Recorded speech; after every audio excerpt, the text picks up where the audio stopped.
He's right on it. Can't connect. Thank you, Micah. Our broadcast should be back live. Early going here. Bob Bezio at 26 through 2. Throwing for a 10. He'll be at 35.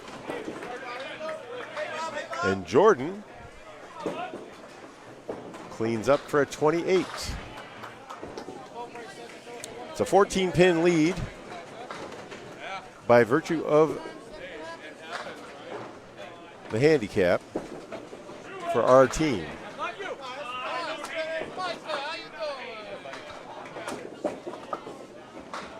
Fred's first ball in the fourth. Delivers just a little full. Splits up with 3-4.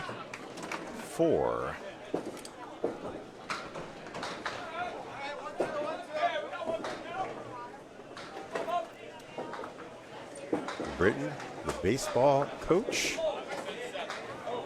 Good footwork. He throws a 34-mile-an-hour pitch. Bob Bezio throwing 33 by comparison. Good speed for a young man. Bezio leads 43-36 after 4. We're in the first bowlers, double elimination tournament. Bezio pulls that one just a little full and a little left. Could easily have been a strike there, but his right to left ball didn't work for it. Coming across, how about that? Bezio working on the 3-6-10, gets something to trip across the way into the 4-7, waiting on the left, and he's got 2 spares, 53 and a ball. And that is the spread eagle leave. You have to drive it straight home, or you'll only get that 1 pin. And that's what Jordan gets. He ends up with a 43, so a 10-pin lead for our team. Our team won this tournament 2 years ago, and they carried a big 65-pin victory in their first match against not quite a cult. Now our number 2 bowlers, Mike Machicha, now carrying an 87 average out of Academy. He has a high single of 200 and a high triple of 462. Charlotte catches the head pin, leaves a good outcome. Cheech trying to find that ball. He's got one of the strangest grips in bowling.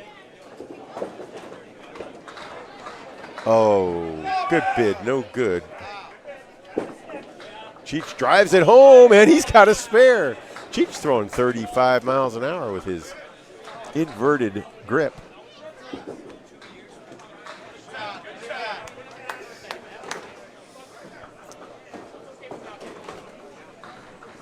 great start for the 87 bowler. He's got Wood on the left. He's just going to clear that before the bowlers move ahead. Oh, little backdoor strike on the clear there for Cheech. That was silly. Charlotte O'Brien, very controlled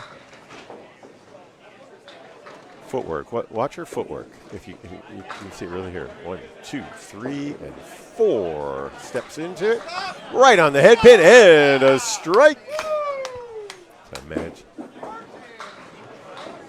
Cheech, good fill, 7 and a shaker, but cuts the lead in half to 7 for the moment. Oh, spare. That's how he got the 200 back in the day. Balls like that.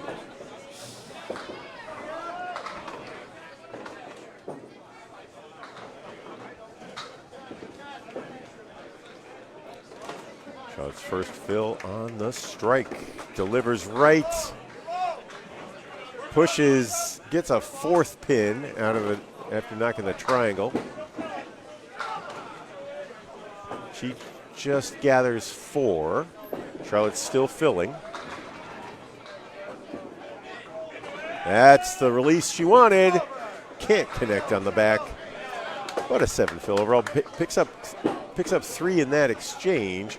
Lead back to 10. It's a team competition, 5-on-5. Our team on your right. It's been a dominant team in this. They were in the money the last 2 years and won it in 2023. Jay Jordan getting rid of the wood way out in front. There's a line 24 inches in front of the head pin. Any wood past that is out of play. Cheech on the money. Ends up with a 7. So Cheech, a pair of spares, and that 7 gets him to 38 through 3. We have fills of 7.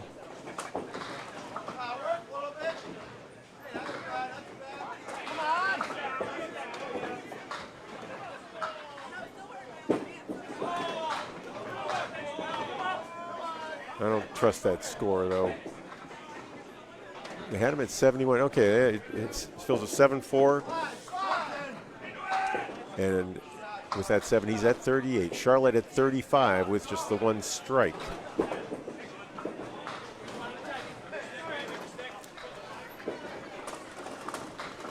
Third balls now. That'll be a 9, and that'll be an 8.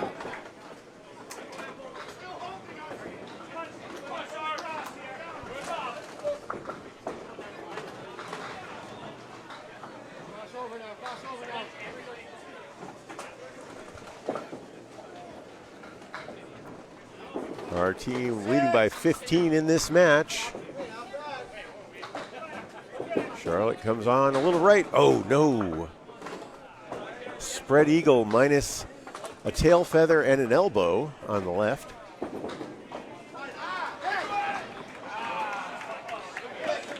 Really just the 2, 3, 6, and 10. But just about impossible to make it. You got to bring a ball back from the depths. Crossover. Good 10 there from Charlotte. And a 54 half. Cheech had 1 more spare, 1 more pin. 55. Charlotte, of course, only had a strike. Marks are 3-2 for our team. They are also getting 7 pins. By virtue of that, it's a 16-pin lead overall for our team with the handicap. Number 3 bowlers, Paul Bernard and Micah Imparato. Oh, the strike as the 10 is the last to fall, actually, for Paul Bernard. He hit the 1-3, the 1-2 pocket. I got a piece that might have been the head pin to fly really high and bounce down into the gutter and sweep back into the 10 pin. No luck from Micah as he left a cocked hat leave. Pins out for 9.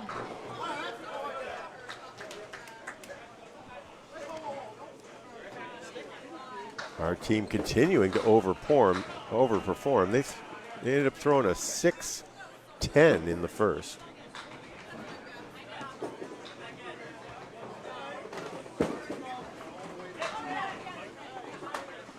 Six on ball 1. Micah delivers on the 1-3 pocket setback. Sign of an excellent pocket shot.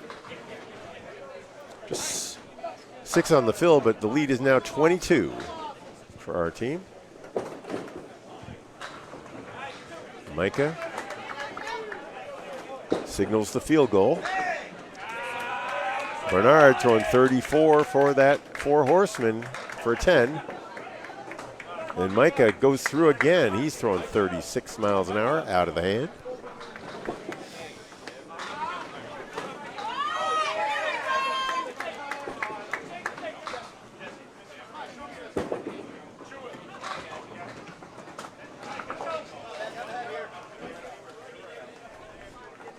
Our team now leading by 25. These are the third bowlers in their first trip. They're going to be bowling 5 boxes a piece on each trip to the line. Imperato for a spare 1. Nope.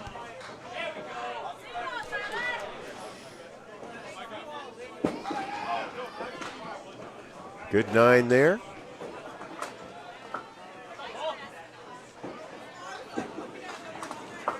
And another 7. Scores of 9, 7, and 7. 23 for Micah. 35 for Bernard. After the strike.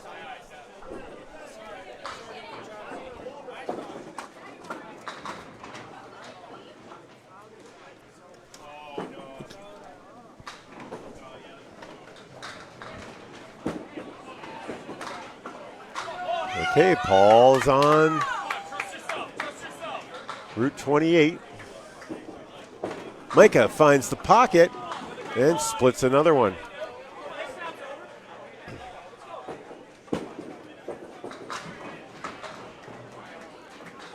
Paul works on the pin side, still has the 1-7. Micah sends it over. That was too fine of an angle for him.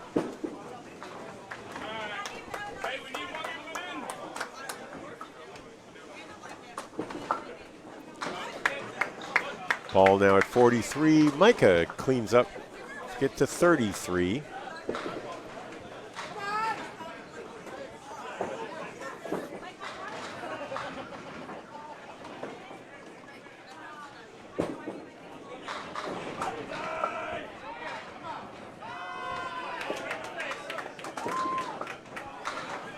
Another 2-1 split. Micah's had 3. He had a setback, and it's three, maybe 4 2-1s in a row he's faced. Bernard cleans up 2 spares. Actually, 2 marks. He started with a strike, finishes with a spare, and story right now 5-2 on marks. Our team putting up a big lead. Picks up another 2 there. It's 28 pins unofficially for our team. 7 of those are from the handicap. The others are from the marks. Dave Dorman. And Tyler O'Brien. O'Brien threw a 126 just behind 4 marks. Just a moment ago. We have 24 teams here, but our team has been on lane 14 twice in a row now. We're set up here because this is where the finals will be later on. Sean?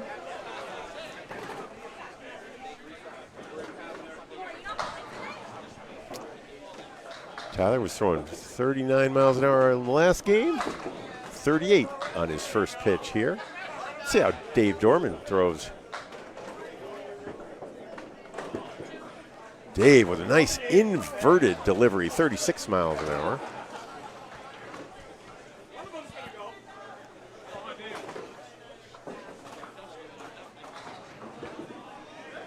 T.O. just swings left.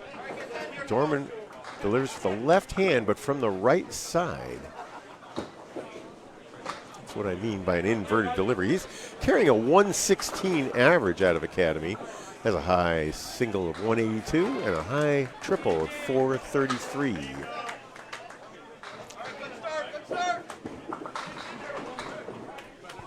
Gives 2 more back And it's a 28 pin lead for our team in blue on your right.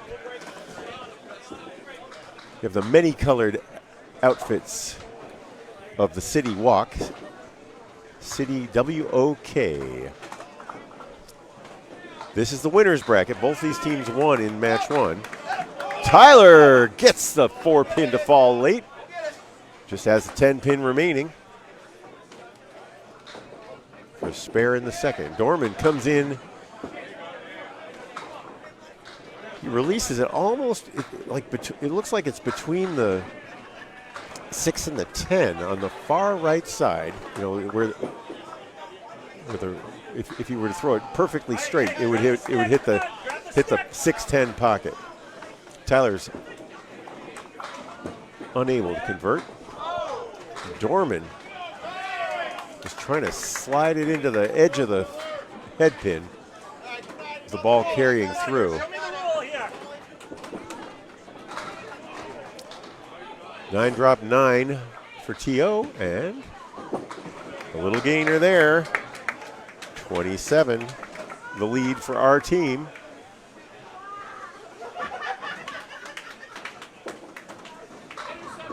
These are the fourth bowlers of 5. We had Jordan Britton start with a 43. Cheech came out blazing with a pair of spares, ended up with a 55. Micah 41 after some tough splits. Tyler this time will take aim at the 7-pin. It looks like that wood is a little funny. I'm not sure if it's adjacent or not. Dorman crosses over. Even though he's a left-hand bowler, his crossovers are onto the 1-2 side because he comes in from the right side. Trying to bounce it hard. He gets it off the wall. The wood was a roadblock. The ball had to bounce hard off the left wall and take that spare. And that's 1, 2, 3, 4, 5. 6 marks for our team against 2 for City Walk.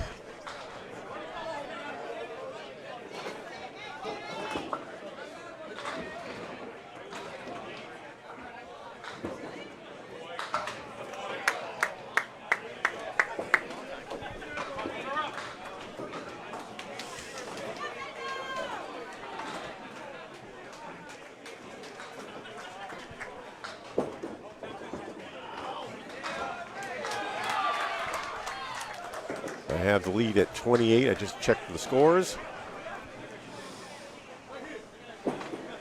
But there are 3 spares hanging, 28 plus 3 balls for our team. They have the big advantage.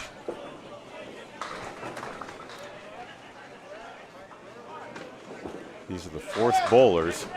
Not a bad miss there. 7 more. Make it 35.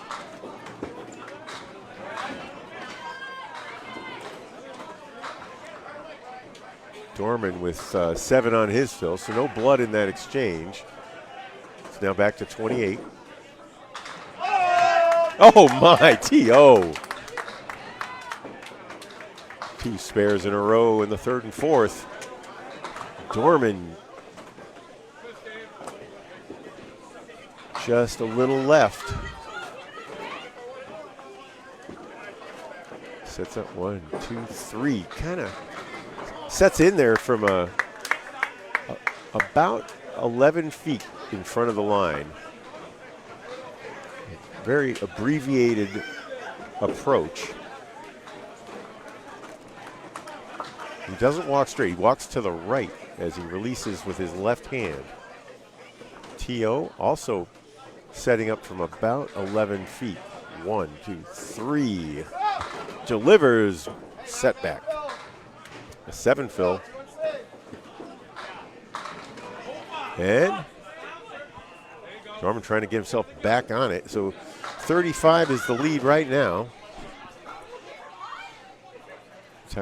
Tyler brings it across and connects on the setback with Wood. A pair of spares, but wow.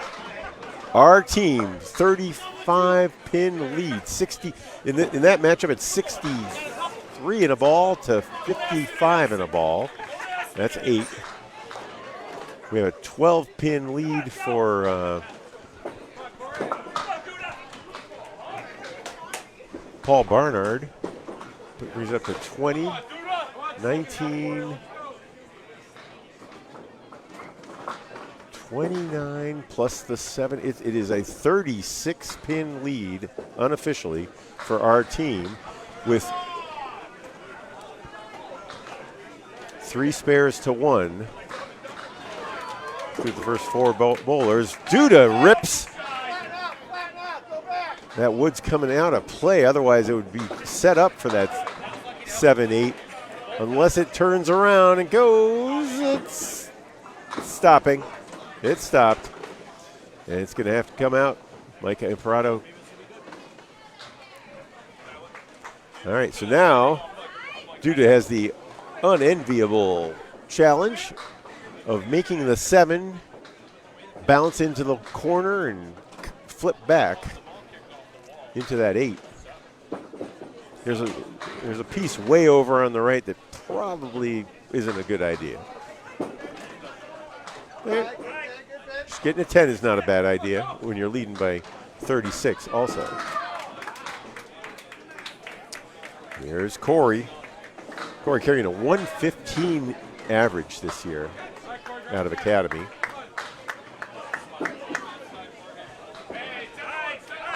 That's a 9 for Duda.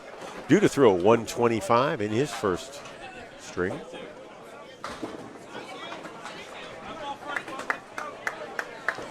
Corey picks up 1, back to 35, the lead for our team. That lead includes the 7-pin handicap.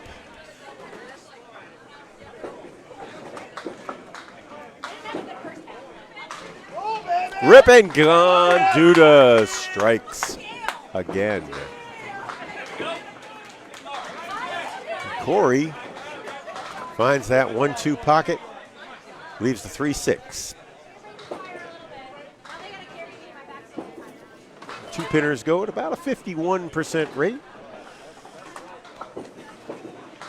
That'll be one. Oh, no, it's not a 2-pinner. It's a 3-pinner. Didn't look back behind it. I should have looked at the pin cam. You guys could see it probably at home. Jeez. And the 9-pin goes last. Advantage. Duda on the strike. 35-pin lead. Corey at 20 after a pair of 10s.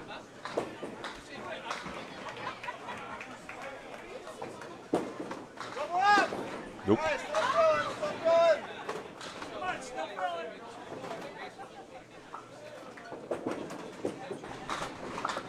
Beautiful pitch there. The 5 was the last to fall on that strike from Corey Alisi. Look at the speed on him in the next pitch. Nice 9 fill, though. So Corey will be digging out from a 44-pin lead when he starts filling. Duda throwing 37 on that last pitch. We'll give you a speed on Corey as he starts his fill. Employee of the Month from the Hammer Barn. That's what it says on his shirt.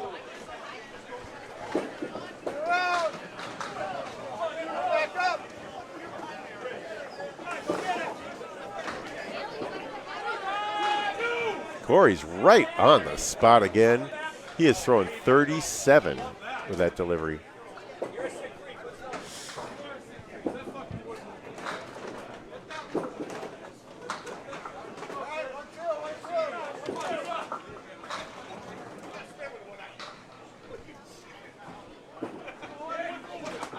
No, okay. 9 on the fill brings the lead back down to 35 where it started when these anchor bowlers took their place. This is string 2 at the Richie Meyer Memorial Classic. Ball jumps around to the head pin stands. pair of 9s. Corey now at 48. Started with a pair of 10s. A strike 9 and a 9 for 48. Joe Duda at 46. He also has a strike. Things are falling all over the place. He didn't hit the head pin initially. Corey does hit the head pin and gets similar action, and the 8 is the last to fall on that strike. Duda connects with Wood and does not knock down the spare. He had a lot of target there, it looked like. Didn't go. All right. That's a big exchange there. That's strike for the 10. Duda ends up with a 56. Corey with a 58. The lead is 35, but now there are 3 balls apiece. 3 spares for our team as they move left onto lane 13. If you recall, Bob Bizio, Paul Barnard, and T.O., Tyler O'Brien, all had spares.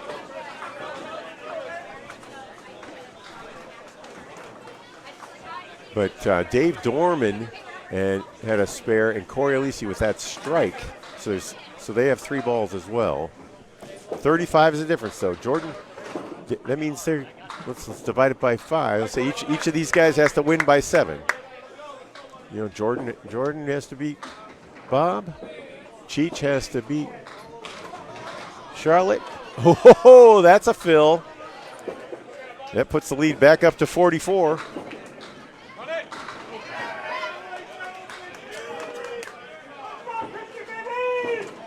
And the spare. Bizio, picture perfect on that one. Jordan takes a 7. And the lead creeps up to 47. This is reminiscent of string 1 where the first match, when our team took out not quite a cult, a Western Mass team. This is an Academy Lanes-based team out of Haverhill.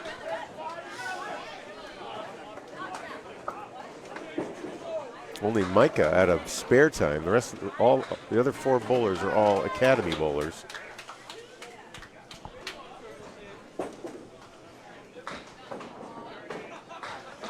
They won in string 1, so it's a double elimination tournament. That means they're going to go the rest of the day facing elimination. Well, our team probably gets a bye.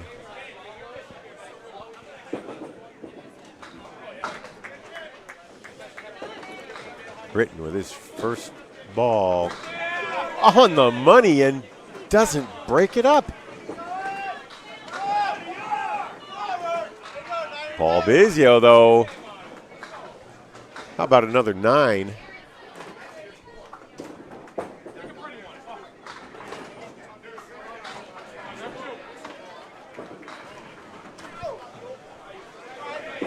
The lead is 56. Bizio doesn't connect on this 9 drop. Takes a 10, but picks up another 3. It's 59 by my unofficial tally. In this matchup, Bizio at 91, Jordan at 57 through 7. Looking for his first mark. Comes on it, hits it beautifully, splits it badly. Bizio right on it again. This one doesn't drop 9. Leads to 4, 7, 10. 40% of head pins turn into splits. Just keep telling yourself that. It's not you that makes the split. Not all the time, anyway.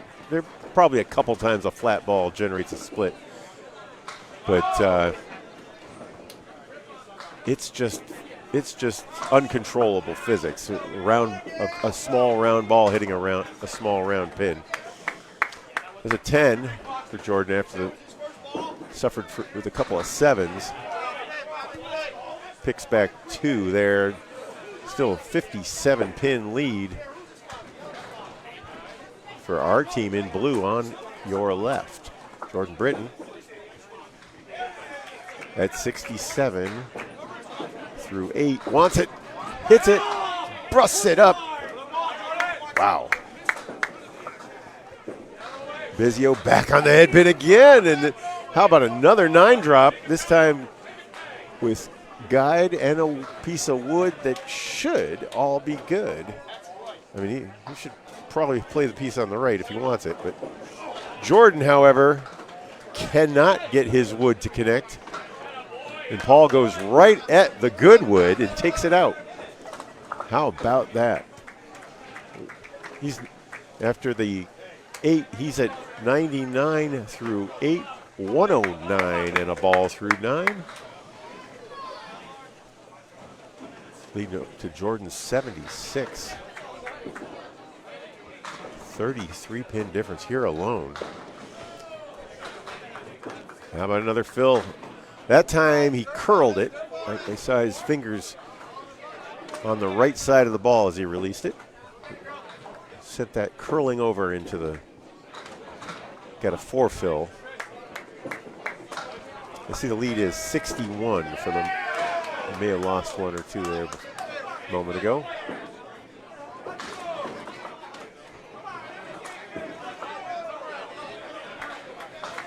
And Jordan takes, that's a tough 83. And a 121 to 83 victory. That is almost insurmountable if one guy takes a 40-pin lead like that.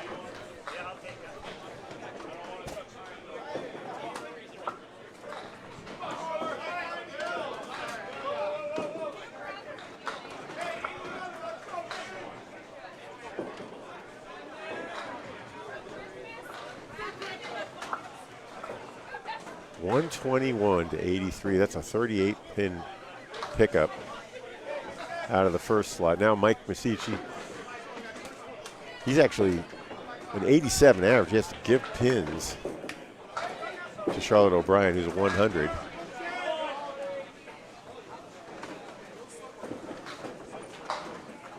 I mean, she gives pins to him, I guess, 13.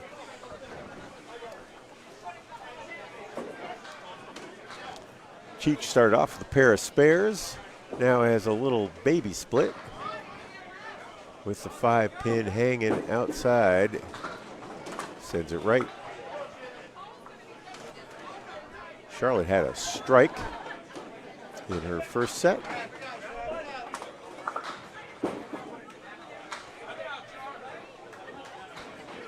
Her job is to get 3 or 4 of these. Let's see. She goes right at the head pin. Got 5 of the 6 pins standing. Nice. You heard. I think that was her husband saying that was a great out, Tyler. She's now at 63 over her number.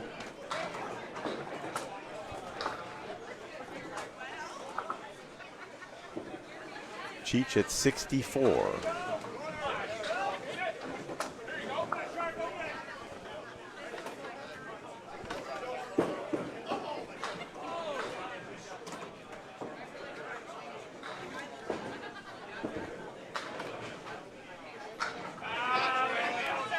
There's another one. Charlotte's second mark here.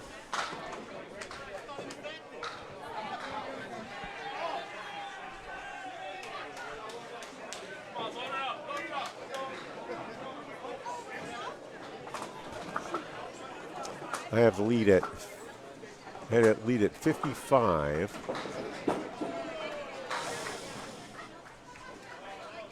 Make it 56. Cheech left one standing. Charlotte adding to that now.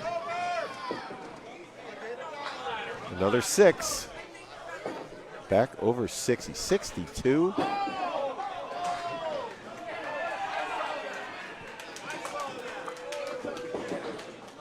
Our team rolling. That ball just rolled quarter inch past the head pin.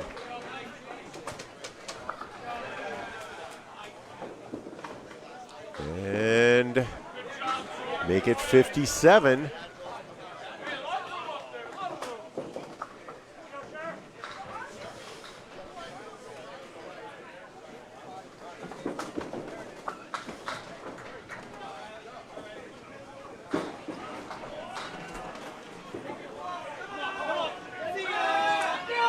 Cheech somehow gets that thing. Is that a backdoor? He almost fell off the. We have elevated approaches here. Makes scoring a little harder. You can't see if you're sitting back behind the scoreboard like this. You can't always see the sleepers because you're below them.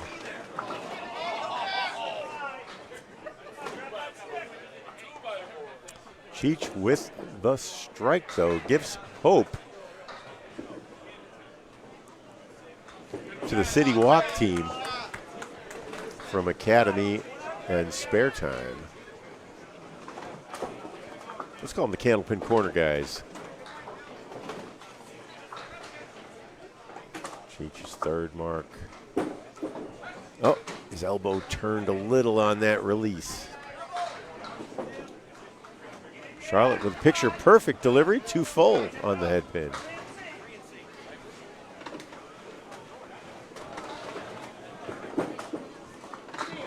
That one was right on the money, but didn't pin well for him. Drops the lead down to an even 50. And a 9.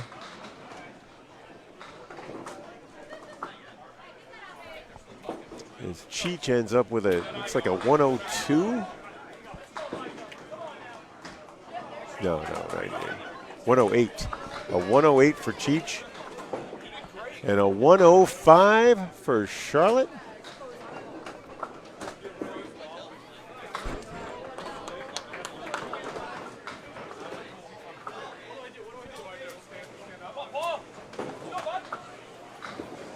I believe our lead is down to 47. Our team with the lead. The balls are there are two marks hanging for each side.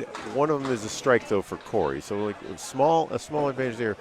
Let's call it 47 minus the ball, and Micah, who hit 4 out of 5 head pins, I believe, in the first set, finally gets his due. He had a 41. His second and third balls weren't exactly on target, but given the 4 beautiful deliveries, I would have expected something bigger. All right, so Paul delivers an 8 fill, but misses the spare. Takes a 10. He's at 71. Micah at 51. Plus the strike fill. And really, if he gets a strike here, close this up in a hurry. Lead now at 55. Across his end. The wood straightened out and is in good shape, even though it's way out against the lip. He has to send it back straight, something near that red line. Send it back without a turn. Oh no, he turned it, and when it turns, it's kind of subject to random motion. That certainly happened there. Anyway, that's a 9 fill. Gets the lead down to 38, but Micah would have loved to keep rolling. Picks up one more there, 37, the lead for our team. I may be wrong about that 37 because actually Paul was filling it. Yeah, well, let's add 8 to that. So I think it's 45. I didn't count that. Micah delivers almost. Hit the 7 twice in that exchange, but it didn't fall. He's going to play the double wood, the single wood. There's no way not to hit wood. Nope. Nope. Hit the eyeball. Punch those things in the eye, and they do all kinds of weird stuff. Darn it. Not what his team needed right there. Some really good bowling from Micah, and he's just sitting at 80 after 8.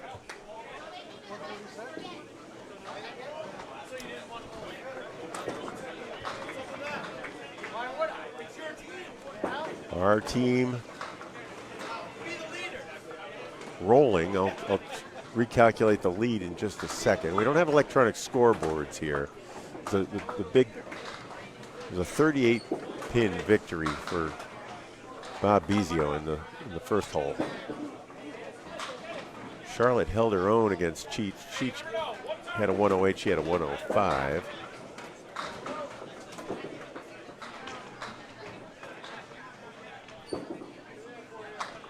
Oh no, that one got away. Still a head pin standing for Paul. Their third ball coming up. This is a big out here.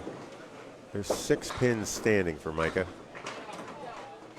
And he gets it right where he wants it. Somehow only gets an 8. 99 for Paul, 88 for Micah.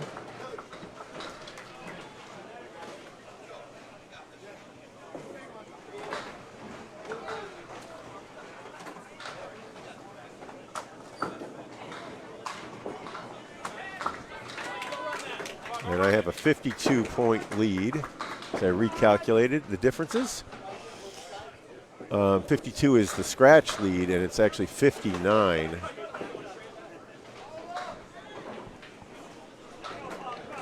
Not beyond reach, but not easy to reach. Gonna have to get a big step stool to get that one. Okay, there's a step. Paul Bernard with a very interesting, angelic pose as he spread his arms out, his wings out. Chops off another pin. All right, Micah at 98 plus this fill. And this is the last ball of the game, and how about a 107? All right. So he ended up tying Paul in that matchup.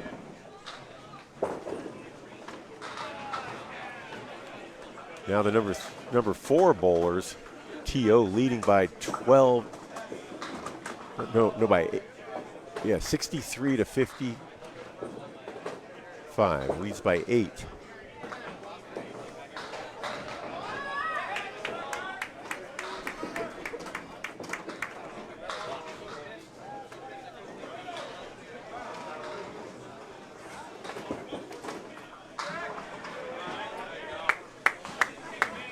All right, that was a fill ball for Dorman.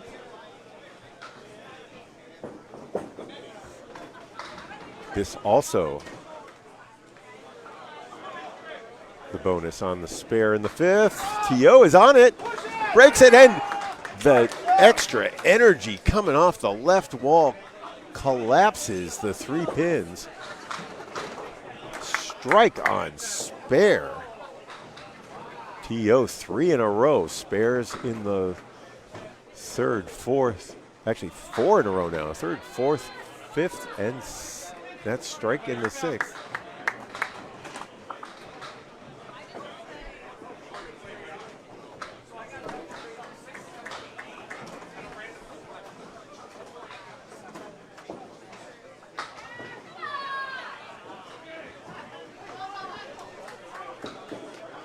Dorman delivers. It's go. Doesn't go. The 5 pin was bulldozed away, but the 8 pin stood. T.O. punches that one through just a little. 7 on his first fill ball. Dorman connects. He almost poked it in the eye. Get that ball straight into the eye, and sometimes, even if it's adjacent, the pin falls away. That's an 8 fill for T.O. His run of 4 in a row put to an end. Tyler takes 10. Nice. 101 through 7. 31 over. Dorman sitting at 81 plus this ball.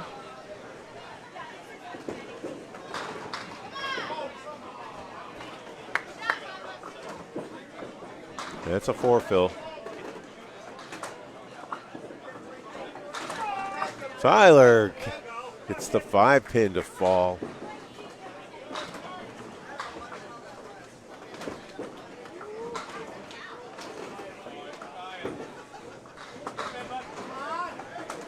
Dorman is just missing his object. Throwing a really good ball when it's on, but missed just a couple more than Tyler, resulting in the 16 pin difference. They both throw a hard ball from the right side. Even though Dorman is a lefty, he moves well over to the right side.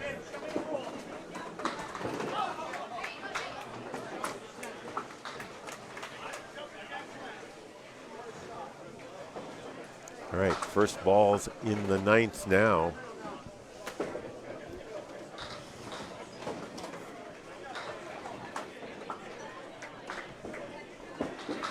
Dorman brought it across, just a couple inches too far. Drops the ball down right in front of the 6 pin. It goes all the way over. That one a straight ball. Straight into the 3 pin. Oh, I heard rattling in the corner. I heard both ends of that pin hit the wall. Then it didn't come back. Spare Tyler. O'Brien's 121 and a ball in the 9th. Dorman picks up another 10. He's at 105.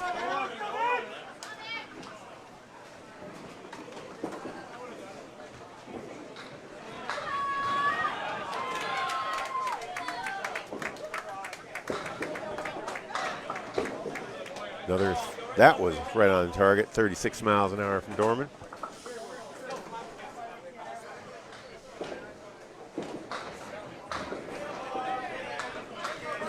Really, it's a 2.5 step approach for T.O. and he missed, but throwing 38 miles an hour, everything collapsed for him. Spare for Dorman. So he's at 128, misses the 135 spare opportunity. He's at 135 with this last ball coming up. How about a 138 for T.O.? He had a 126 in string 1. That's 64, 264 by my count.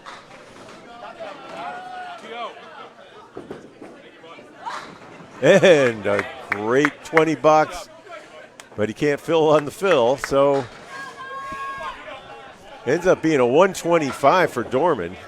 Throws a devastating ball, just off his mark a little bit on a couple boxes.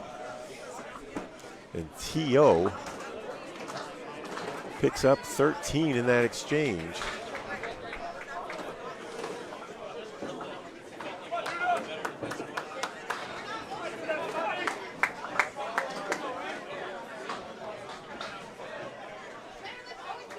Corey Alisi on the strike. Here, this is the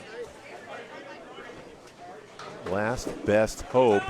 On it, full and a split. No luck there.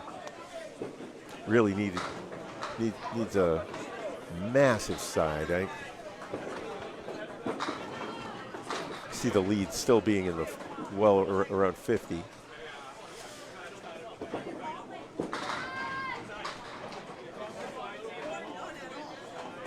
Yeah, it is.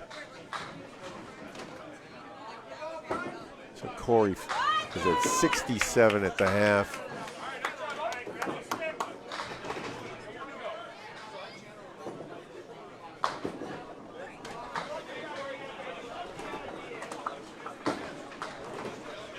Six.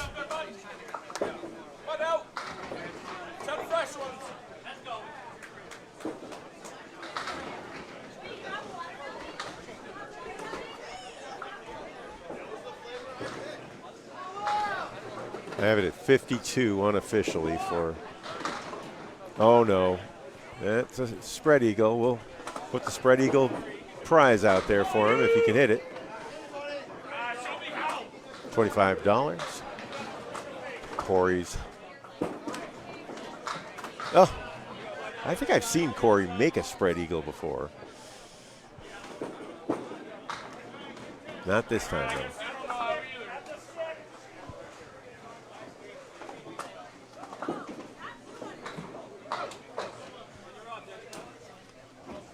And that puts it up to, it's a 54 lead. So that's a full deck plus the jokers.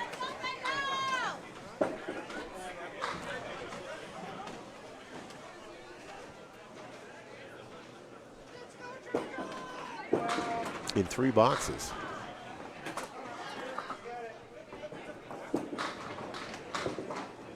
And a half Worcester. So our team is rolling.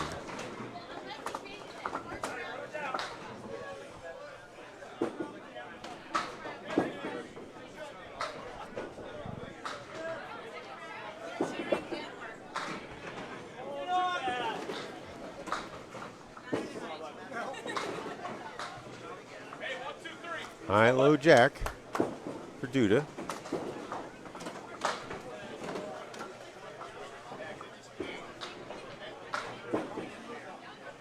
Yeah, it puts the lead down to 51, but there's only 2 boxes to play.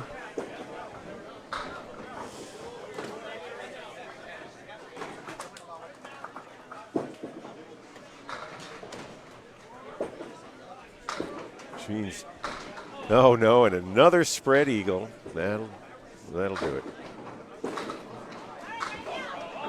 So our team will sit down with a 2-0 lead as they are dominating lanes 13 and 14.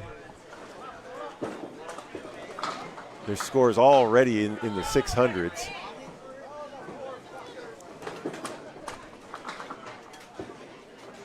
They were at 520. It's like 526 after TO's 138.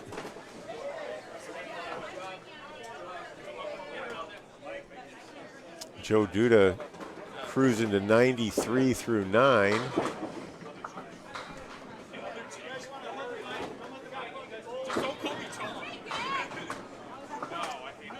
Duda takes half a rack with his first pitch. Corey is going to win the matchup.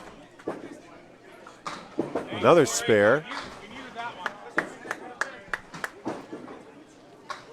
112.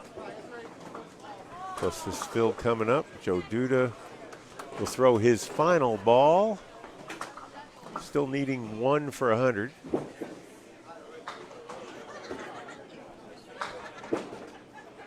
How about a 101 for Duda?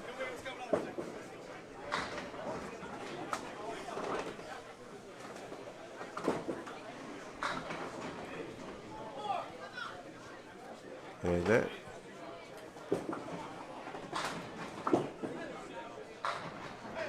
Looks like a 6:26 final for our team to 591.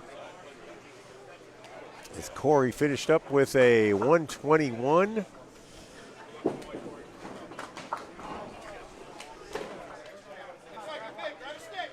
So a 43-pin victory for our team.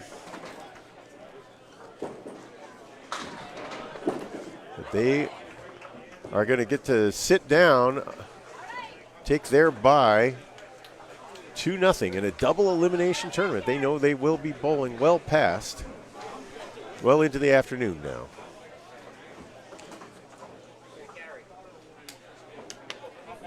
City Walk out of Academy Lanes. Chasing. They had a good run there at the end. They came back to within 45. Corey's 121 helped, but was not enough to stop Tyler O'Brien's 138 and Bob Bezio's 121 at the top spot. For the Candlepin Corner and Candlepin Bowling Network, I'm going to step away from the mic. We'll reset the stream for match 3 in just a moment.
Hello, folks. Duncan McDougall back here for part of this string, at least.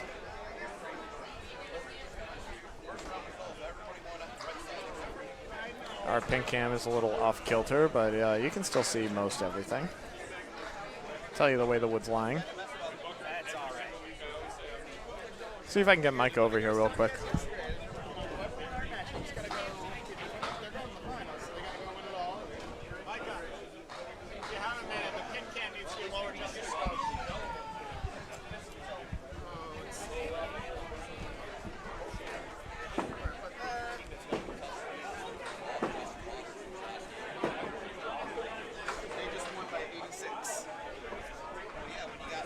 Hello, Mr. Lee. Oh, and You guys crash me out?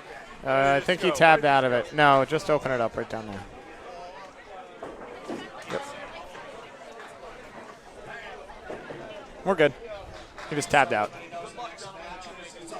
you won the last round, you have a bye. So round 4. As far as this round goes, lane 1, not quite a cult. Lane 2, big back baddies. Lane 3, bearded clams. Thank you, sir. 4, the Canal. Appreciate you as always, sir. Good luck today. Saucy cats. Lane 6, tubs of friends. Lane 7, Berto strikes back. The quest for more headpins. Lane 8, Narclone. Lane 9, Cameron's Crushers. Lane 10, Bearded Arms. Lane 11, Spectator Parking. Lane 12, Sherry Rock. Lane 13, The Doctors of Thugonomics. Lane 14, Whiskey Tango Foxtrot. Lane 15, Look Logging. Lane 16, Kayla the Clown. Looks like we got the main bowlers here. 5 minutes for warm-ups. If you want 50-50, it's over. I heard the Doctors. So I heard we're gonna have the Doctors against Whiskey Tango Pot Shot. Foxtrot. Oh, I heard Pot Shot. No. Okay, it is. That makes a little more sense, huh? I thought it was a joke.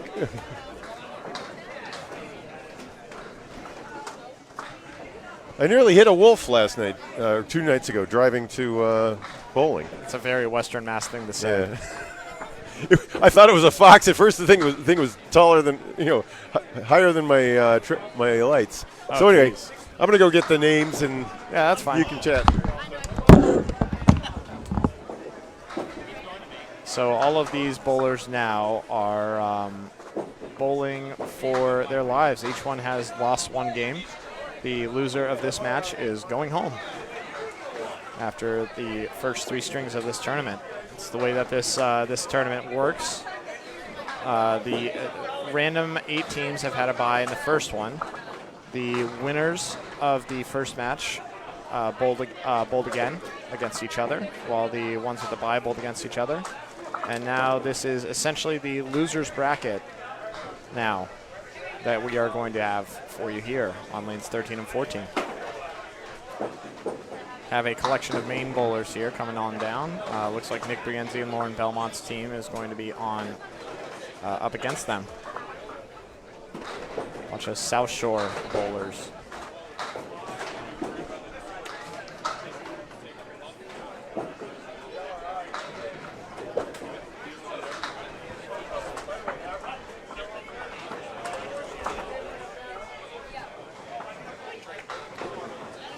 Pin cam is, well, it's steady in itself, but it's right up with the bowlers on the benches, so it's going to be hovering up and down a little bit. Apologize that it didn't reset properly. But we're making the best with what we got. Mike is obviously bowling right now, so he's unable to come in and help with the tech. And I don't know what program he just pulled up. Otherwise, I would adjust it myself, so we're making do. You can see the important parts of it here. We'll do it for a while. I've been taking it easy while my nephew was Get an ass check from Phil. It's very nice. Very nice of him. Let me tell you.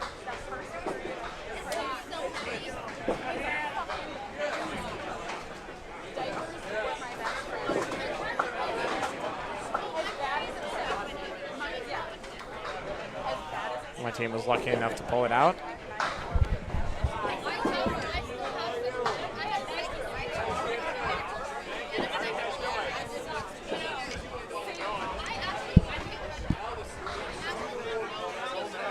Gilberta saying hi, just a lovely woman out of Western Mass. Joins the ACST this year, the ACST West Conference. Newfound this year. Always good to see the game growing, and especially that league in particular. That league has a lot of visibility. A lot of those matches are streamed, which is just a ton of fun.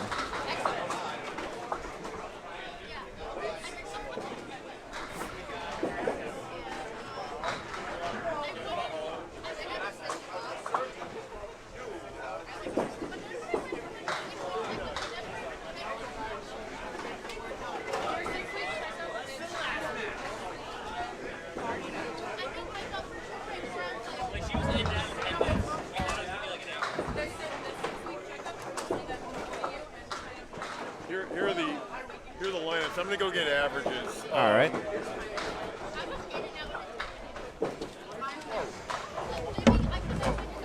All right, we have the lineups for you. Over on lane 13, it looks like, is the Doctors of Thugonomics, Lauren Belmont, Will Harvey, Nick Brienzi, Dave Yagi, and Sean Pine. Over on Whiskey Tango Foxtrot, it's Tyler Jordan, Will Damon, Sonia Johnson, JB Gothier, and Hollywood Smith. Bunch of guys out of New Hampshire and Maine on that team. Sean Pine bowls out of Ron's. Nick Brienzi and Lauren Belmont out of Ron's and Timber. And Dave Yagi, I believe, is potentially a North Shore guy.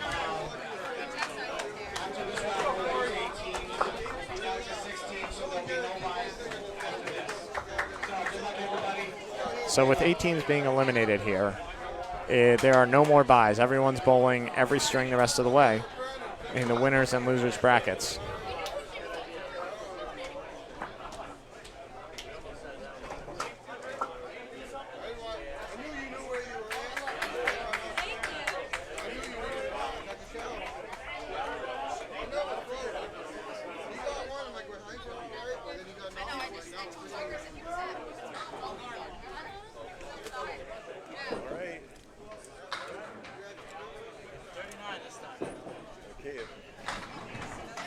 Hey, Duncan.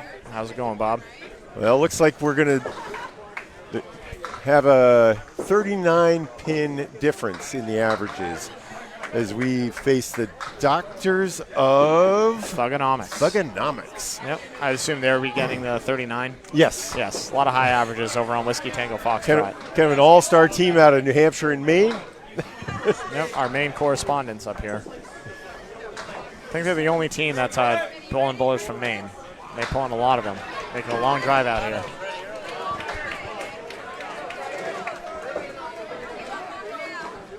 Well, so Tiger Jordan.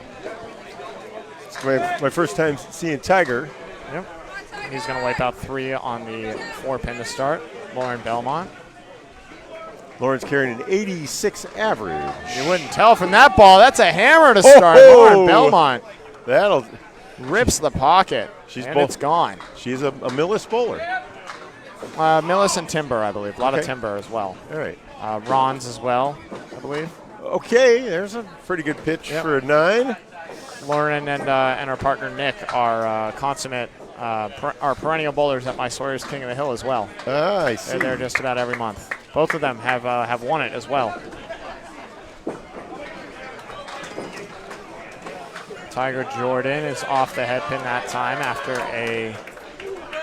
looks like a 7-box to start. Lauren back on the pocket, chops out 5. So a lot of people want to know what people's speeds are, and including the slower bowlers. That's a 16. And Tiger just skates by. Lauren, that's going to be off. Maybe get a stick. It will be a stick and a 6 fill for Lauren Belmont. Tiger Jordan gets 9. A couple of 9s brings him to 18, I believe. Yeah, lead is 46 after the first box, and that's a great out right there. Right. Lauren pins out for 2 more for an 8. It'll be 45 after 2. Yep. Loses 1 in the box, but gains a bunch on the hammer and the fill.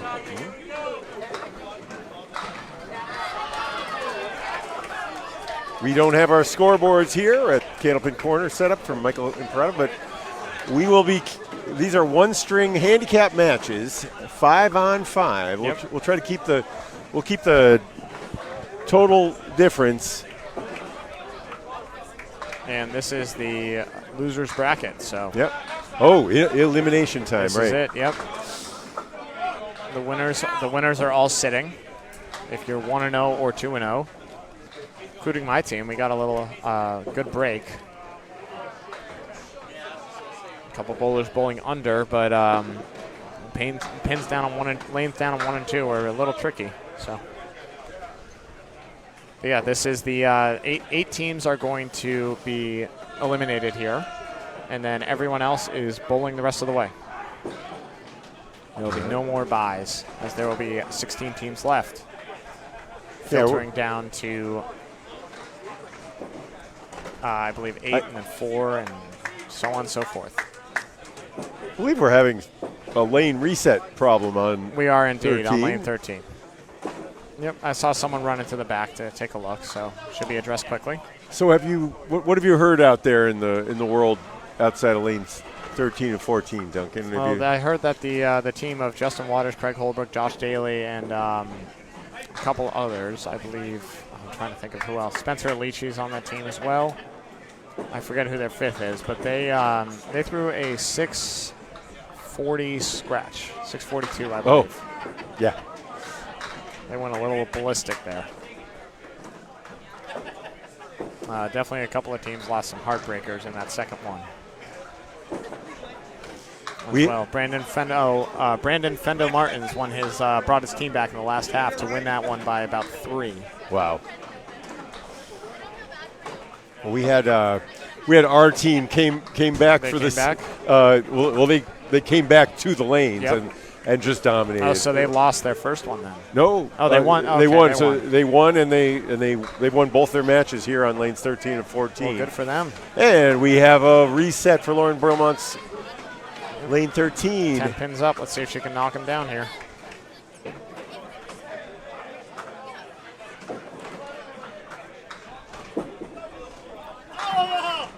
Oh, Tiger Jordan used the break to dial in on the head pin, but he's going to have a really rough leave here. How about a 5, 6, 8, 9, 10? No wood. Lauren Belmont. That looks like it's going to be a good ball. Just off the pocket. It's going to leave a Caleri. Jordan grabs the 8 pin out of that. He'll have to contend with 4 for his leave. Lauren Belmont looking at the 1, the 2, the 7, and the 9. A myriad of wood on the plate. None of it looks particularly helpful. That back wood might be able to spin in to take 2. She's got to be on these front 2, which she Beautiful. is. Beautiful. Oh, what a ball. Lauren Belmont going 2 marks in her first 3. Tiger Jordan, a tough 7. Well, And all this. Tiger's throwing twice as fast, but he's given up a big chunk of change there. He's at 35. Belmont at 25 for Tiger. 25, and she's at 34 in a in a ball. ball. So Yeah, this fill right here could make it a very large uphill climb, even more than the original handicap. Tiger Jordan only punches 2. Lauren, that's going to be off the head pin, but into a Good pocket spread, yep. and drops 7. 7 fill, giving her 41 now. Tiger Jordan, what a great comeback ball, but no avail. He's got the goalposts. And Lauren looking for another. It's going to go wide. I would guess Lauren is throwing the ball at about 12 miles an hour. I don't know if even you're I think I got a 16 earlier, but 16 miles an let's hour. see. Okay. Tiger's going to have an 8. Yep, 16. 16. You're right. And Lauren is going to just barely skate by the head pin, get a 9 out of it. That's another pin gained on top of the 7 fill. 56 the lead. They started up 39. Yep.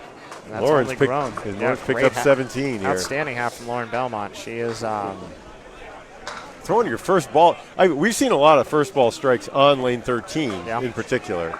That's four. That's 4 now. her first one was absolutely pure. Just a really great pocket. See if she can find it again here.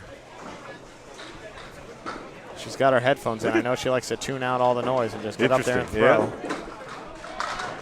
And that late pin drop is going to give Lauren a horseman plus the sleeper, the 9-pin. I see that. And a lemon drop. Thank you. Luke, thank you. We got a lemon drop for Candlepins for Cancer. Even on Candlepin Corner, we appreciate it. That's right. And 9, Tiger is going 10. to, is that a 10 box? It is indeed, yes. Yeah. So finishing with all the pins down, but no marks. And Lauren, once again, can't miss the head pin by any less, but is going to have a 9. How about a 59.5 for Lauren Belmont? Yeah. She's coming in with her average, I believe, in the 70s, maybe the low 80s. 86 I had. 86. Yep. All right, so she's already well on her way to going above that. Yeah, and she just picked up 16, so it's 55. Because this is a handicap turn, 80% handicap. 80% handicap. Favors the higher averages. Relatively significantly, but Here's Will Damon. Oh, he's as we've seen, anyone has a chance. Will Damon absolutely powers 9 down. That's a great smooth ball from Will Damon. And this here is, I don't actually this know is this baller. Will Harney. Will Harney. He's throwing 29. Damon, I haven't gotten a reading on yet. Yep. Damon goes by, won't convert. 6-pack for Harney. That's going to be way off. Only plucked the 10-pin. He's got 5 pins left for an out. So four of the players on the Whiskey Tango Foxtrot team out of Stars and Strikes, plus Sonia Johnson out of Exeter. Yep. No blood drawn. 9 boxes abound. But if there's no blood drawn, that favors the team with the lead, and that would be, at this point, Doctors of Thugonomics. Yeah. So Will is carrying a 100 average out of Westgate in Brockton, Massachusetts. Okay. Yeah, so it is. It's a lot of South Shore guys then on this team. Overall, Yeah, bowling out of Ron's, Westgate, Yeah. Timber. Sean Pine, Vic Brenzy. Yep. Will, good head pin hit, has a 3-1 split. And that is going to break up really nicely for Willie. Oh, it's a Will on Will crime, isn't it? That's not confusing. Yes. Will Harney has a 1-3 as Damon goes through the middle. He'll need a pin out here, and that's way off for Harney. Harney's throwing 29 miles an hour. Let's see what Damon is on this one. 35. Oh, what a beautiful tap Wow. for Will Damon. Yeah, he snaps it over beautifully. He has that inverted, like Cole Fry, Will Damon, where they turn their whole bodies. Yep. Oh, a backdoor 10 for Right. Will to stay even through 2, 19 apiece. All right, so the lead's still 55.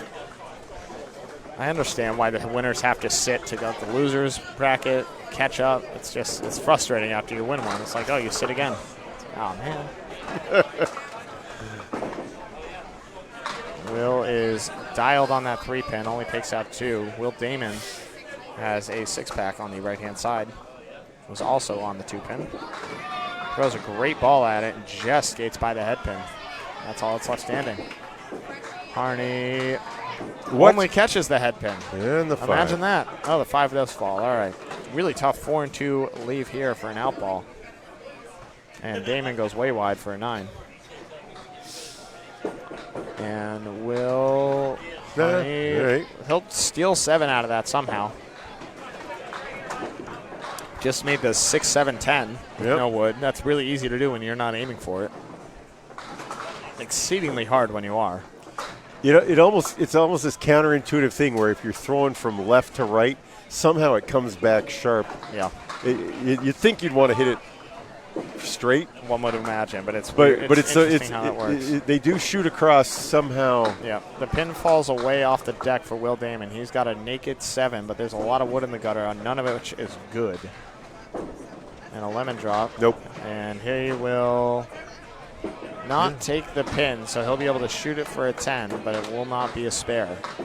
And Harney's been struggling. He's only got 3 pins down, 7 to go now. That ball out of play, and he avoided it. Yeah, you kind of don't throw it there. So Will Damon, we're seeing, is very much dialed on the head pin, but his second and third ball are lackluster right now. We got a 9 and only a 6 for Will Harney as they enter the last box. JB Gauthier is going to go and grab that ball. Once again, I'm only joining for the first half, and then I got to go Okay. reset. Well, thank you, Duncan.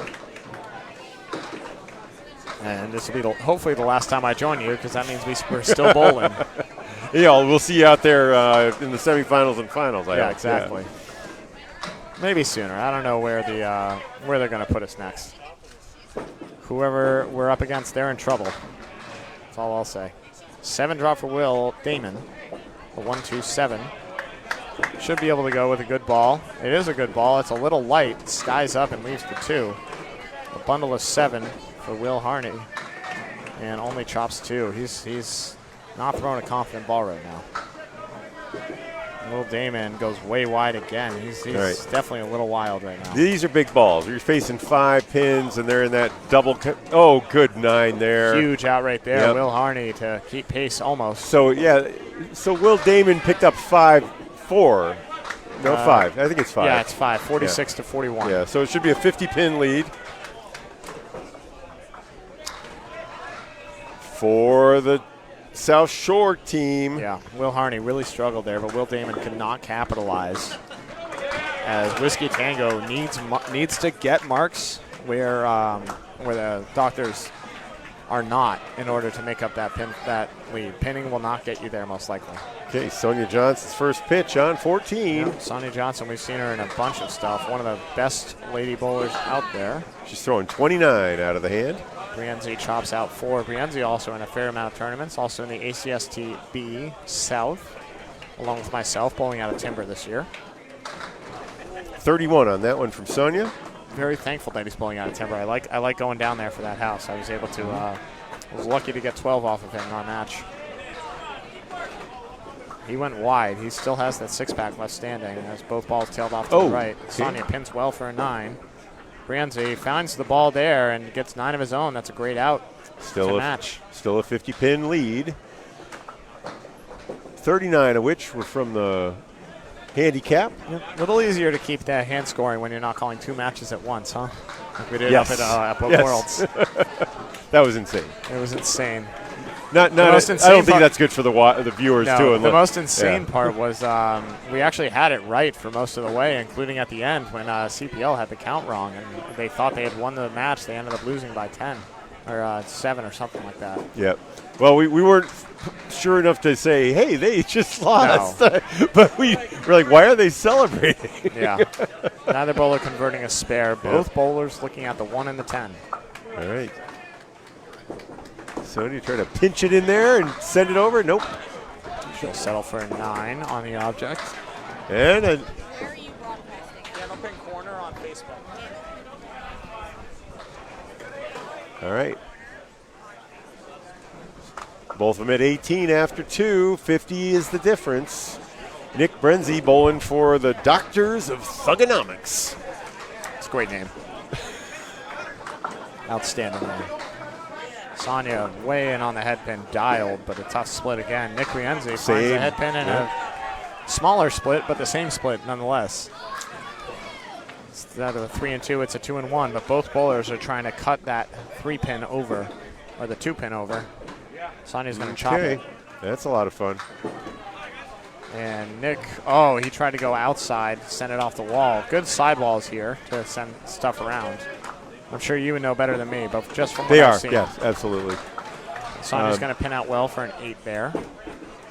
And Nick is going to answer with an 8 of his own. All right. No blood drawn, 26 is a bound. 9, 9, 8 for both bowlers in the third slot. Once again, this is favoring the Doctors of Thugonomics. They are getting a large collection of pins. Yeah, 39 pins. 39 pins. And after that big strike. Yeah, that flurry by Lauren Melmont. Yeah. Sonia misses the head pin that time, but gets her best break yet, a 3-pinner, the 1-3-6. Nick Brienzi swings his also arms. What a break. And almost a backdoor hammer. And instead, this is a really challenging cap here. Spare, Johnson. Sonia, smooth ball, says, yay, look at me go. And we'll be at 36 and a ball. Let's see if Nick can answer here. He needs to go. He can't hit the cap dead on, but almost anywhere else on the pin or on the cap should take it. He goes around it and drills it beautifully. Masterful shot by Nick Brienzi. Okay, those That was the first mark for Whiskey Tango Foxtrot. Yep. But Nick Brienzi answering for the Doctors to keep the lead. Something tells me Sonia is going to be on the head pin here.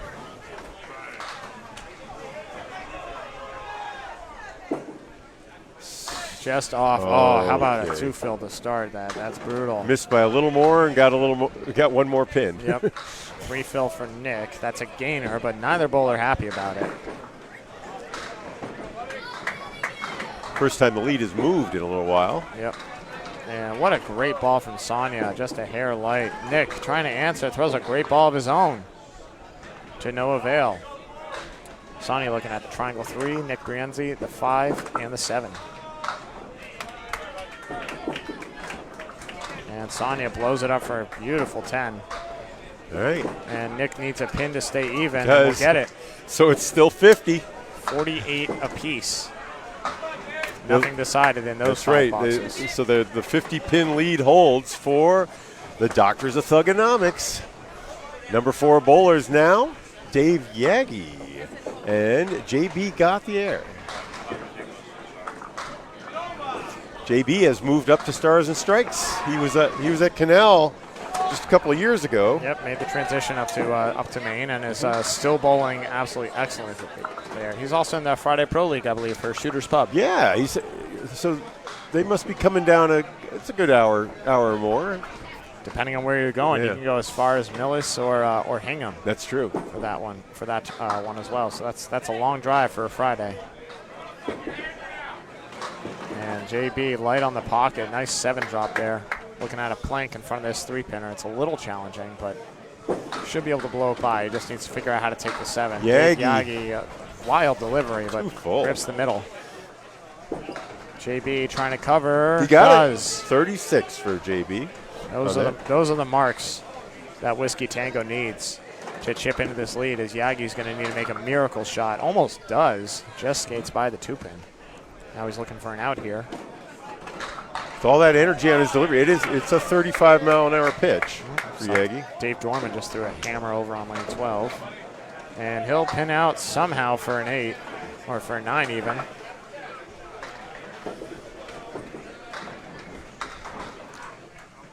Dave Yagi, a lot of flourish on the end of his delivery.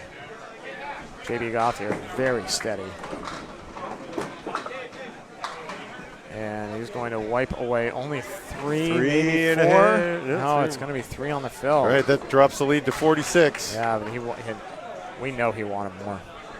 He picked up 1 by virtue of that 9 from Yagi, but Whiskey's looking really for needed any crack in the armor, and they just can't manufacture it right now.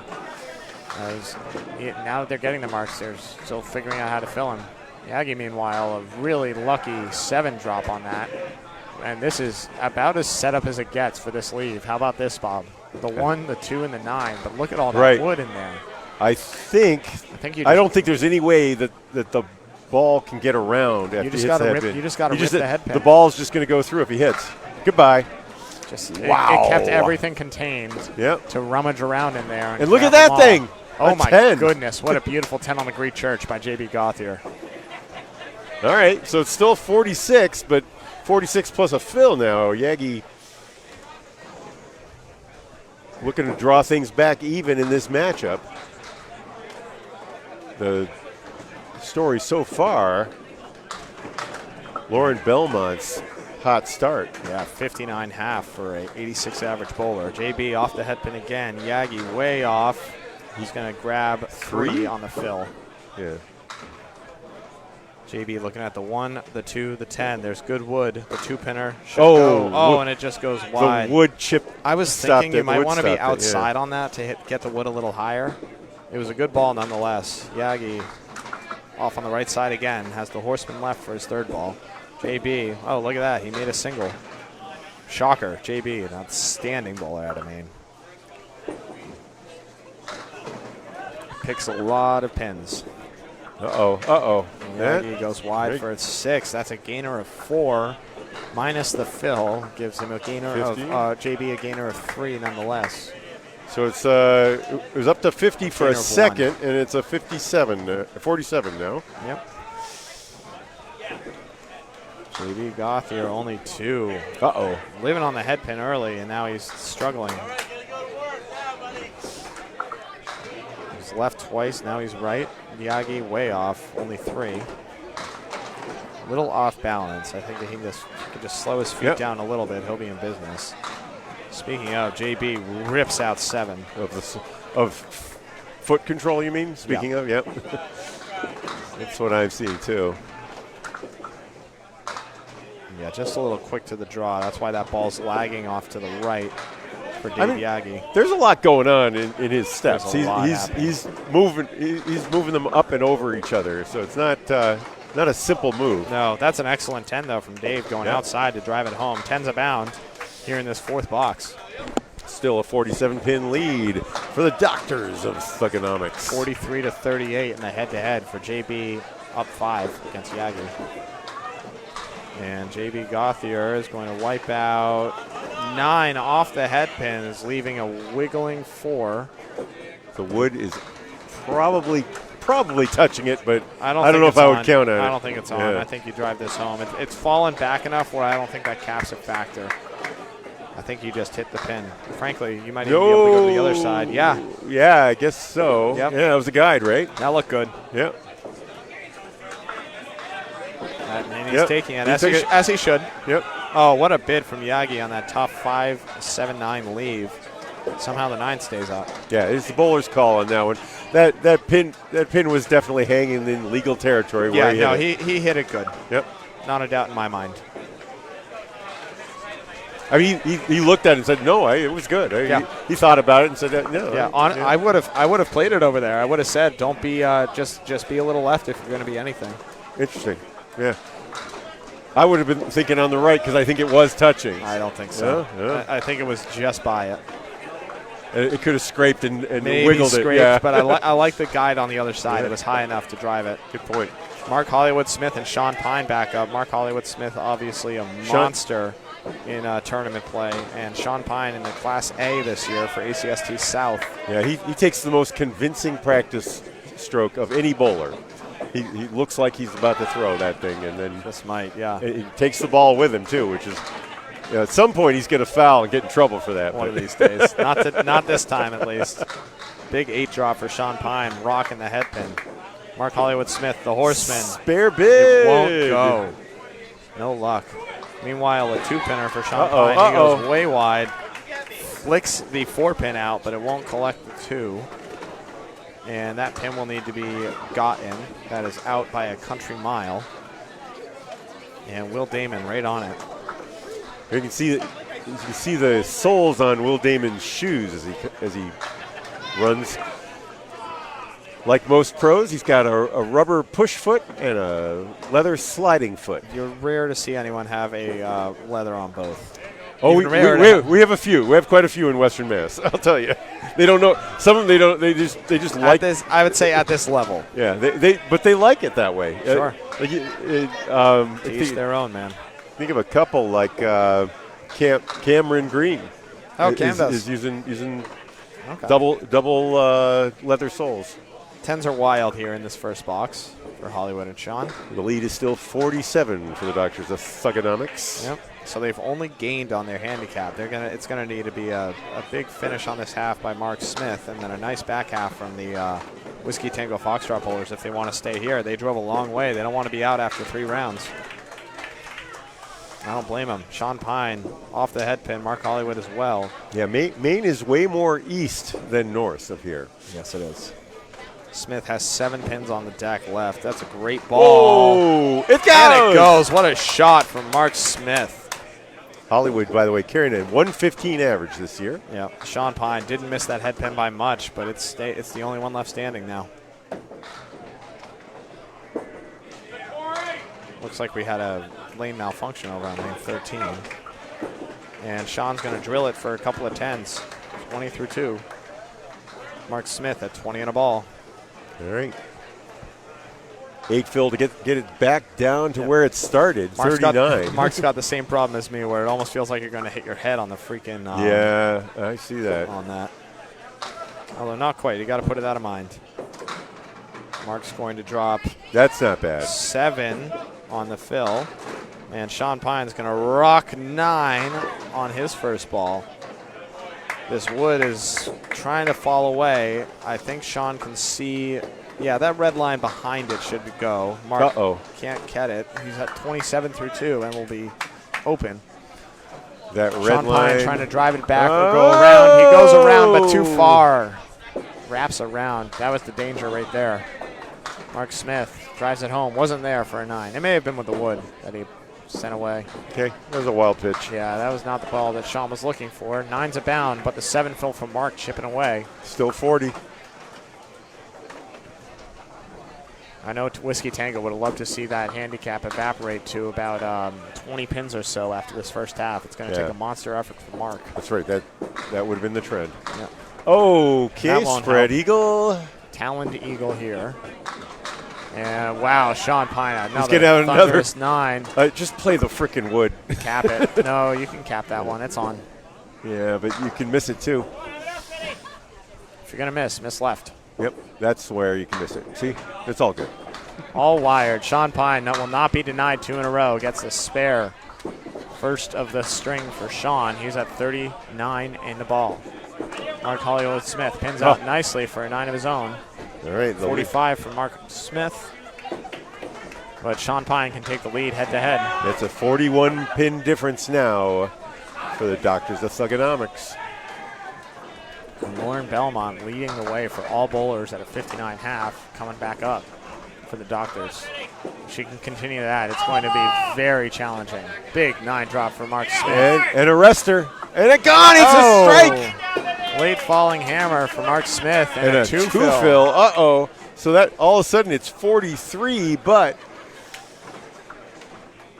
that's a big one right there. There are now 3 balls hanging. Yep. Behind the spare and the strike. Oh, great ball from Sean coming back on that, but leaves the back pins, the 5 and the 8. As he'll close out the half, I will get out of here as well. Bob Lee will take you the rest of the way for this string. Just think about the difference on those first pitches here in the fifth box. That strike and a 2-fill. Yeah, monster swing right there. It's like 15 or 16 pins on that. On that 50 half for Sean Pine through 9. And I will see you guys on the other side. Okay, thanks. Thank you, Duncan McDougall. Good luck.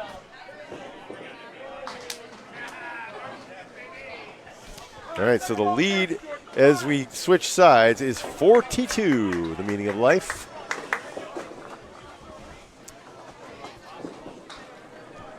And a big reason for that is Lauren Belmont going to be delivering her first pitch in the 6th.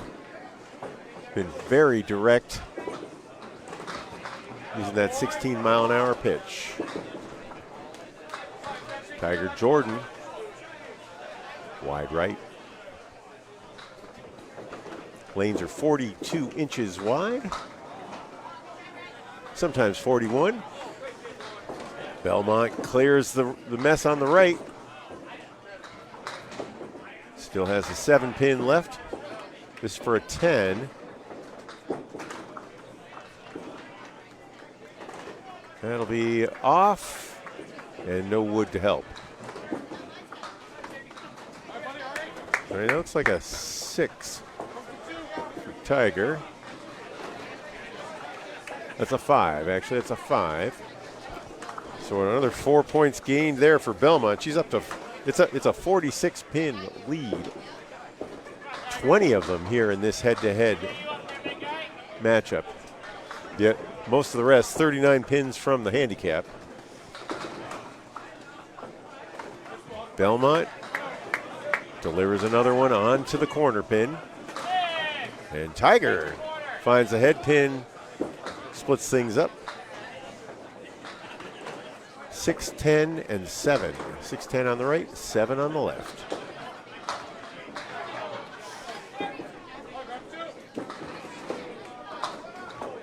Plays the wood, didn't work.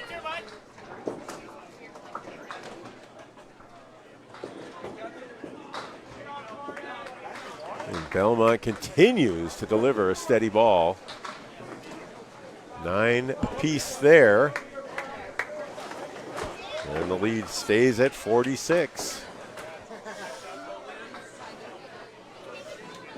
Let the countdown begin. We got 5, 10, 15, 23 boxes to bowl. And a lead of 46 pins. Most of, these are higher average bowlers coming down from Whiskey Tango Foxtrot. Team mostly out of Stars and Strikes in Maine. Tiger's on the head pin there. Leaves a triangle 6.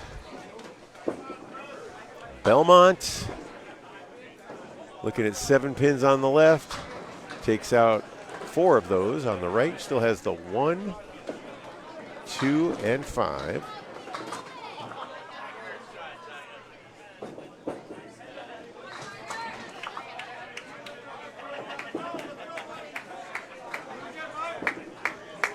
Belmont hits her object, but that's all that goes.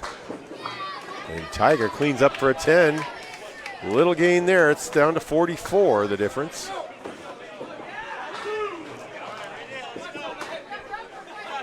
Head to head, it's 85-67. That's 18 in the head-to-head matchup here. Belmont again on the head pin. Everything's falling. The 5 is the last to fall as Belmont, who started things with a strike, has a strike in the 9th. An unbelievable. Delivering that 16-mile-an-hour pitch. And Tiger, he throws a curled ball, with a strong right-to-left spin.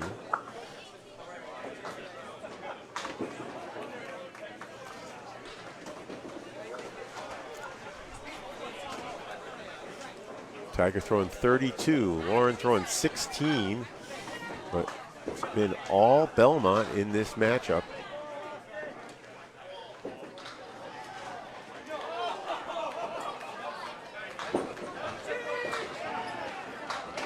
Belmont getting down, delivering another head pin on. This one doesn't break up as much, but 6 on her first fill ball.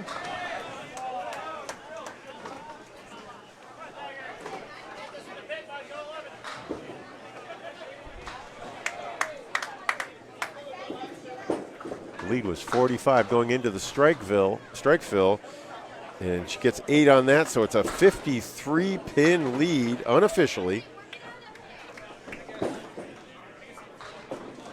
for the Doctors of Thugonomics. That would eliminate, they're facing elimination, the Stars and Strikes team, and that's a 10 from Belmont.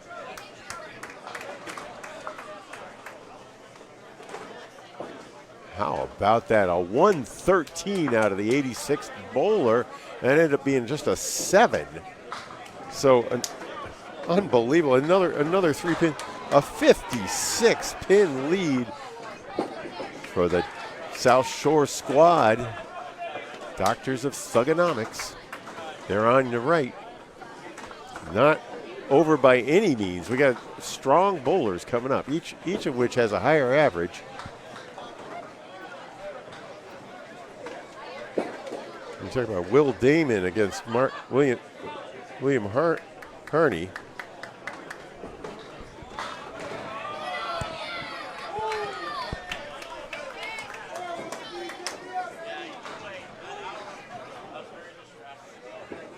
Damon has a 1-pin lead in the matchup, it looks like. Something is wrong. Okay.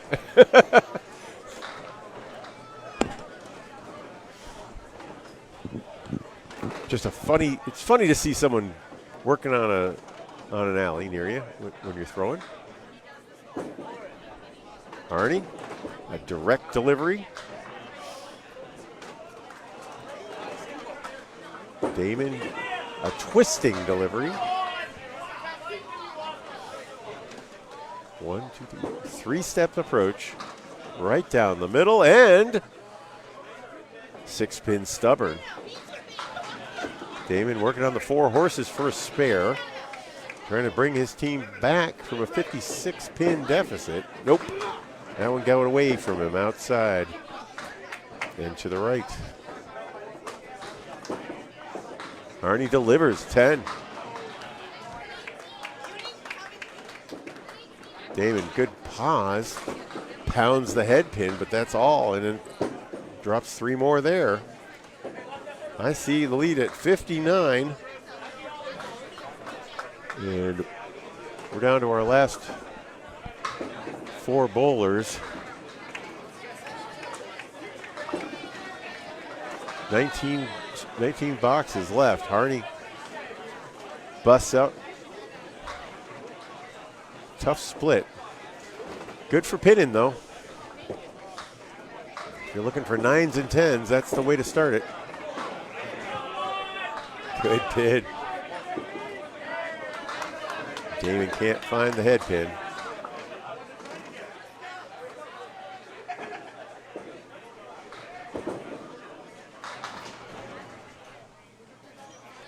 Harney takes a 9.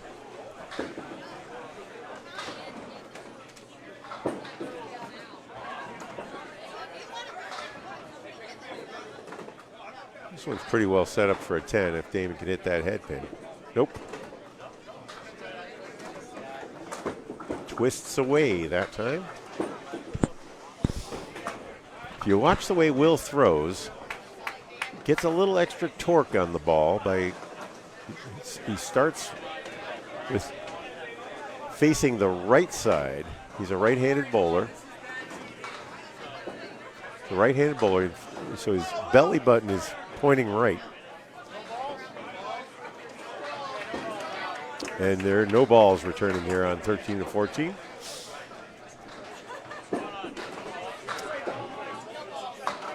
It means Al Canton's going to make a run down.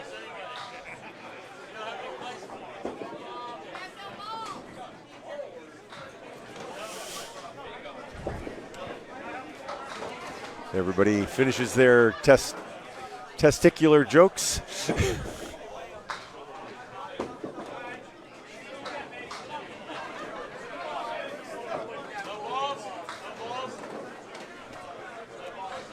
There are no balls here. By the way, I don't know if I emphasized it enough. Lauren Belmont with a 113.83.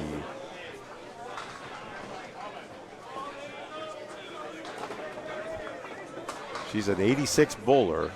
She beat her handicap by 14 plus 27 pins over her handicap. Okay, after all that, Harney finally gets a ball and sends it through the lemon drop hole. On the money. The second ball can't quite complete the spare. Damon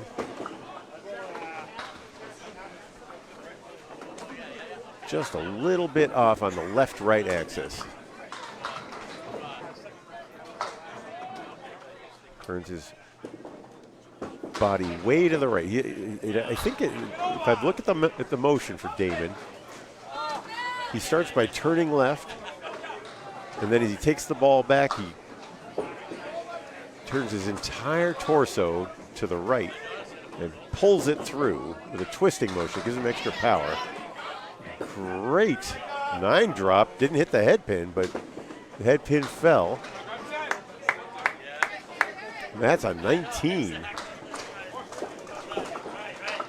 for Will Harney.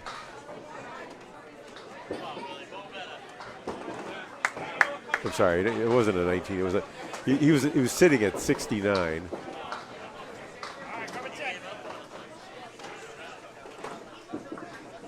Did not have a spare. That's right. The pin stood.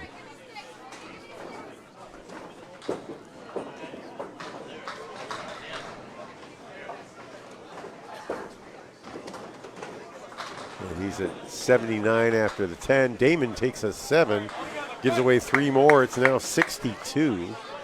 We'll double check these numbers after the second bowlers are done. But down to 16 boxes. Got the 5th, 4th, 3rd bowler, and 1 more box for the Wills. Will Damon and Will Harney. Harney out of Westgate, wearing the Candlepins for Cancer jersey. Damon wearing his Stars and Strikes outfit.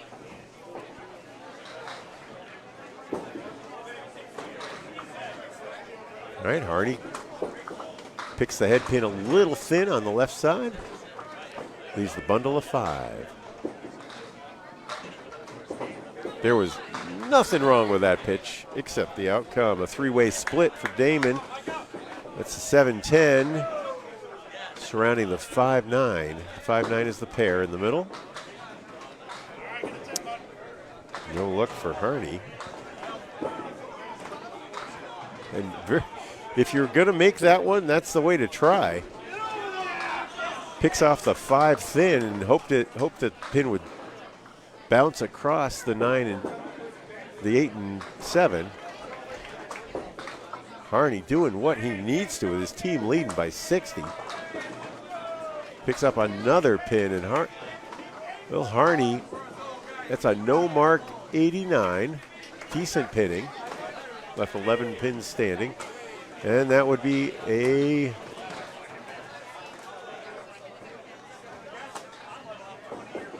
$85. Yeah, it's a 9. That was an 85 for Damon. He also did not have a mark.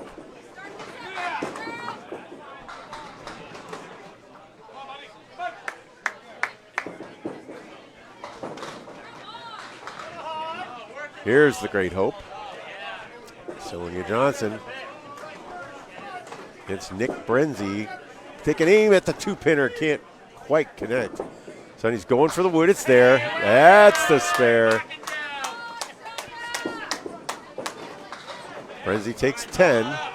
Doesn't give any away.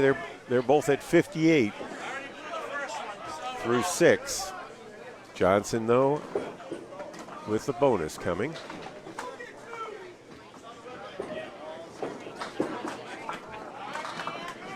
Oh, Nick, still pushing.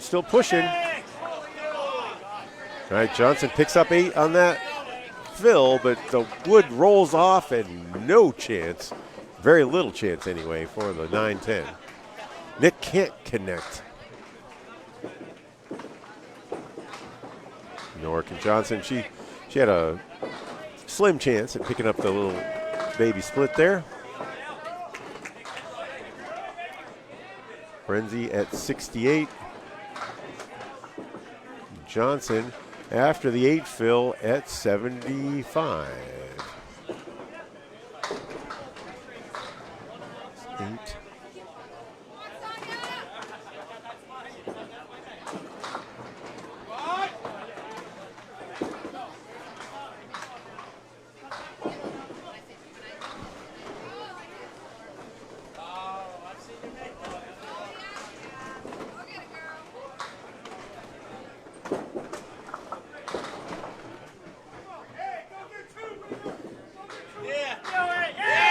There it is.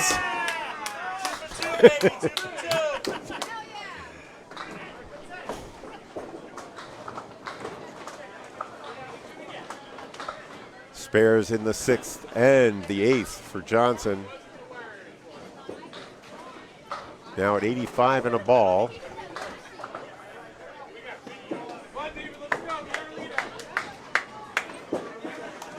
Brenzy on the head pin, but just gets that pocket 5. Not even a pocket 4. He left two pins on the right. Johnson can only get 4 on the fill. And does not close. You need something to come off the wall for the 4 pin to fall. That's going to be an open box for 10. Picked up 3 more though. Nick left 3 standing, so Sonny now at 99-85. She has a 14 pin lead in the matchup. The big difference so far, Lauren Belmont's 30 pin victory in the 1 slot.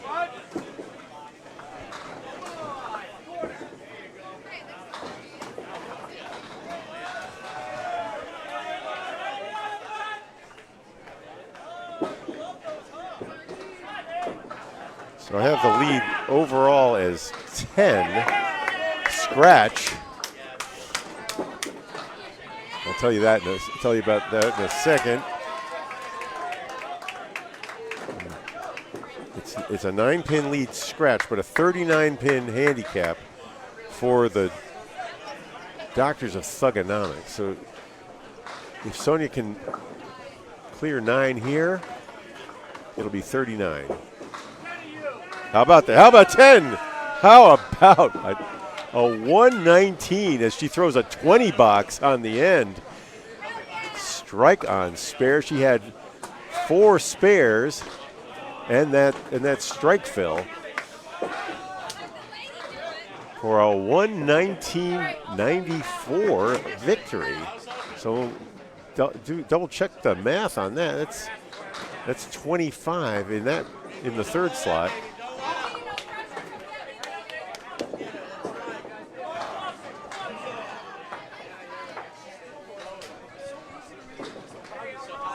So it is a 1-pin lead overall, but a 38-pin because it's a 39-pin handicap. So it's a 38-pin lead for the Doctors of Thugonomics.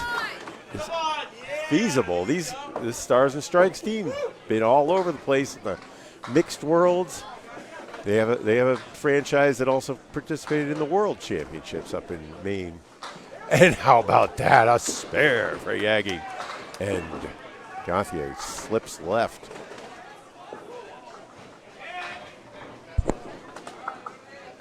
Yagi was filling.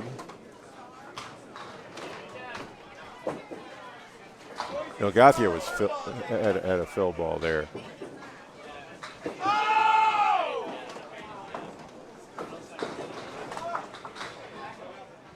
That was a 9 fill, so should be 29 overall, and we're going to add that 8.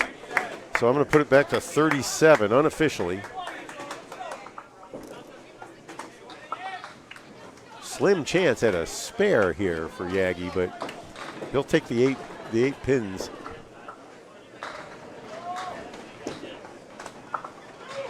Okay, nope. Gauthier leaving the head pin.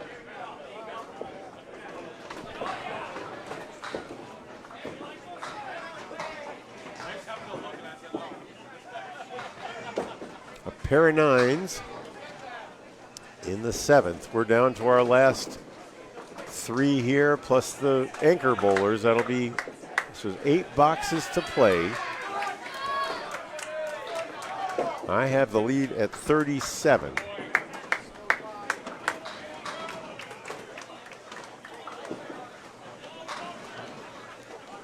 All right. Gauthier didn't miss by much. That thing was moving pretty quickly left to right and swept right past the head pin. Oh, another big spare for Yagi. And a good answer, but it doesn't go. The 7 pin stands. 2 pins swept by it, but did not knock it down.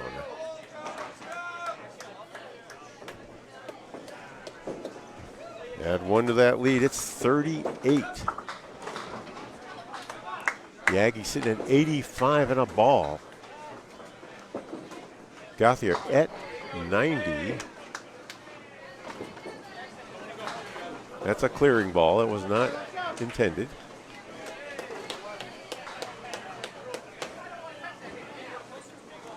Can't bowl with wood in your channels at the beginning.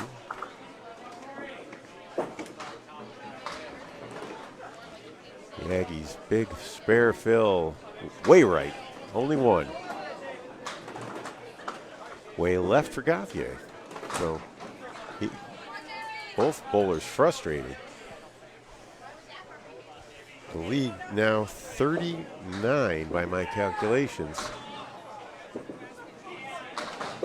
Good answer, but right down the middle. Just hit the 1-5 on that. 1-5-9, I guess. Yagi's third ball here. This is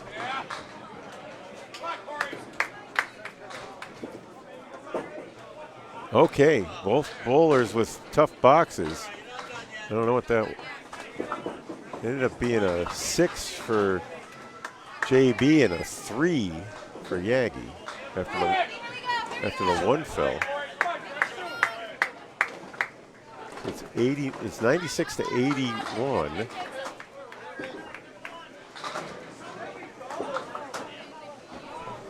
I believe the lead is 36. And here Yagi recovering nicely. Great spare opportunity with a guide right. Let's see if it, oh, it's not that far right though. You could had a little bit of room over there to miss, but not that much. Oh, make him pay, baby, make him pay. Give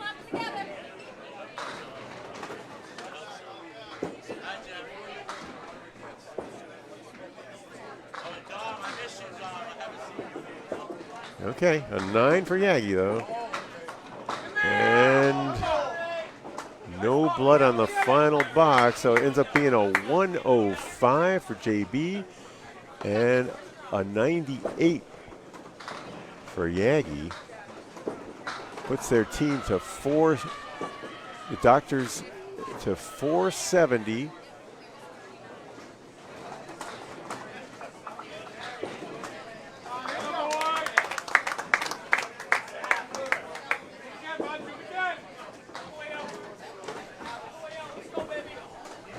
I'm going to check on the official score. I don't want to mislead you. I got down 36. Down 36. Yep, my 36 is correct. It is a 36-pin lead for the Doctors of Thugonomics. Trying to send the Stars and Strikes team home. Whiskey, Tango, Foxtrot. Oh, Mark Smith coming in from the right side, right on the head pin, but it's as if he shot it straight through the middle from the middle. You think you're going to get a better angle. You're not going to get as many splits if you're way over to the right or way over to the left. Still, somehow those splits happen. I think though. I don't know. He's shaking his head, but he might be shaking because he didn't like the shot. All right. So that was an 8 fill.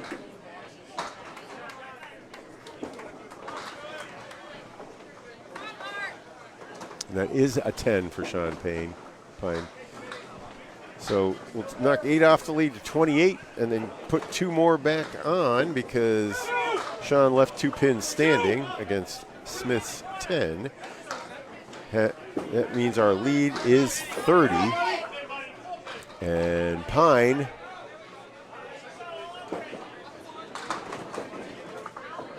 delivers off the head pin, but leaves the rail, the 1-3-6. Anytime we see 3 pins in a row, that is known as an eagle wing or a rail.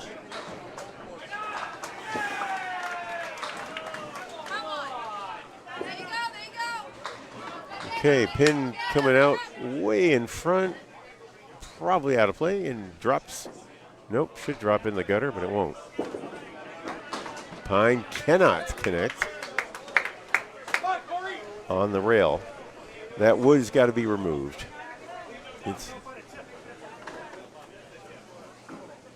That's Will Harney going out to look at it, see if it's over the line. It is. He takes it away.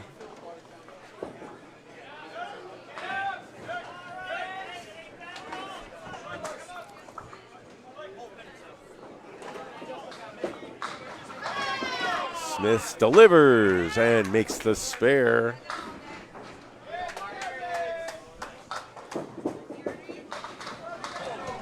Picks up 1 pin there plus the fill, so it's the lead is now 29 for the Doctors of Thugonomics on the right. We've got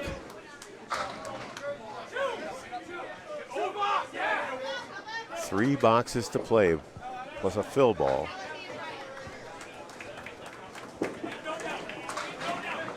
That one swings just across the head pin.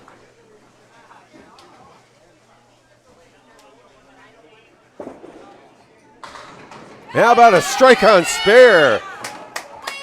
Lead down to 19. Phil ball's coming.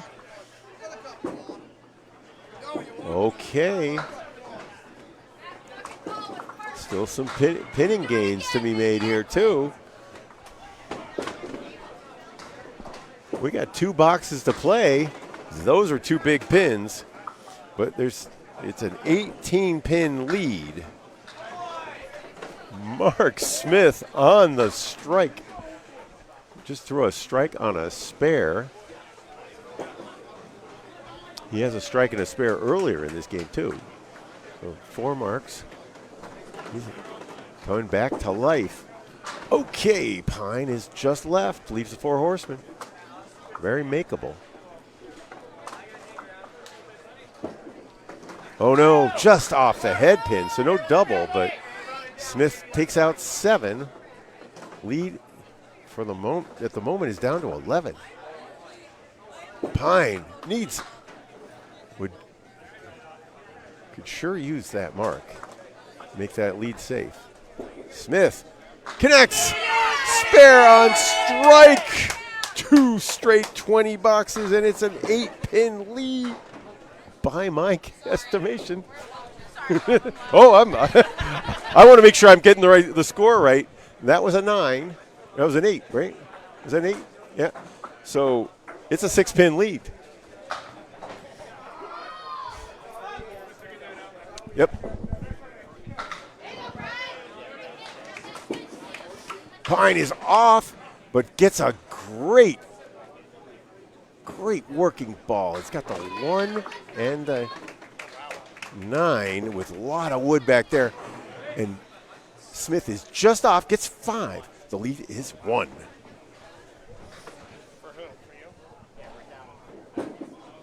It's on, but no, it won't go.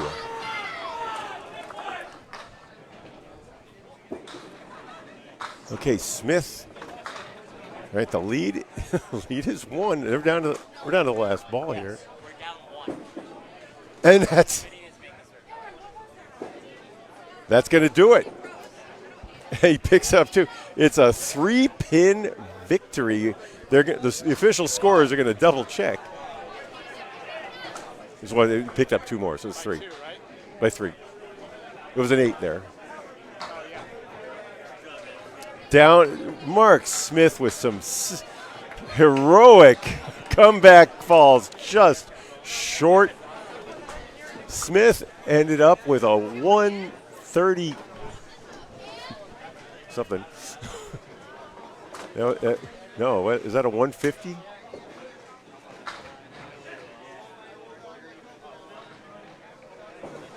135, right? Okay, yeah. It was a 135. He came roaring back with he had 2 marks in the first half, 3 in the second half. But Sean Pine pins his way to a victory with a big 10 in the last. As they're double checking the scores.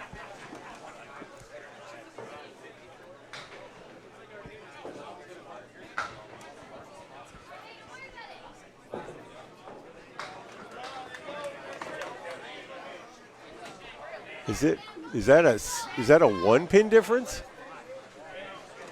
After the scoring errors have been tallied, they're double checking everything. 2 pins instead of 3. Okay. 2 for you, right? Yes. 2. Is that official?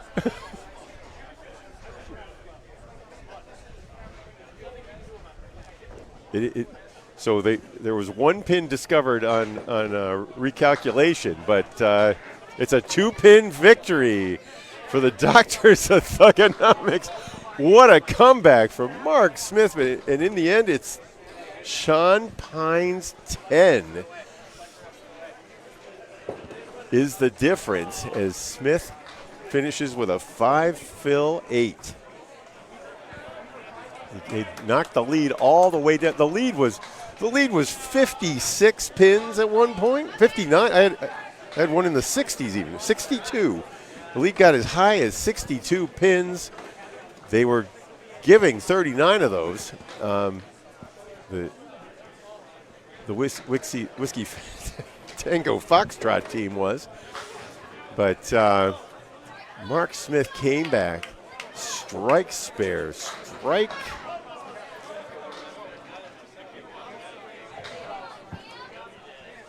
They are checking everything over, but it is now official. The hands are you saw the handshake at the scoring table.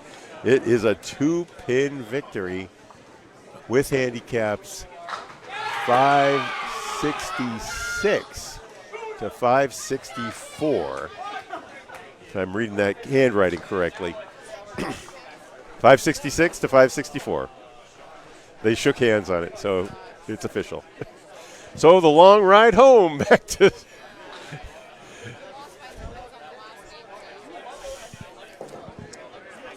well, that was a little more excitement than they were counting on. They had a 62-pin lead at the midpoint. All right, I'm gonna check off on the network broadcast. We're gonna probably keep the stream live until we get to the elimination into the playoffs. And for Candlepin Corner and the Candlepin Bowling Network, I'm Bob Lee. We'll be back in a moment.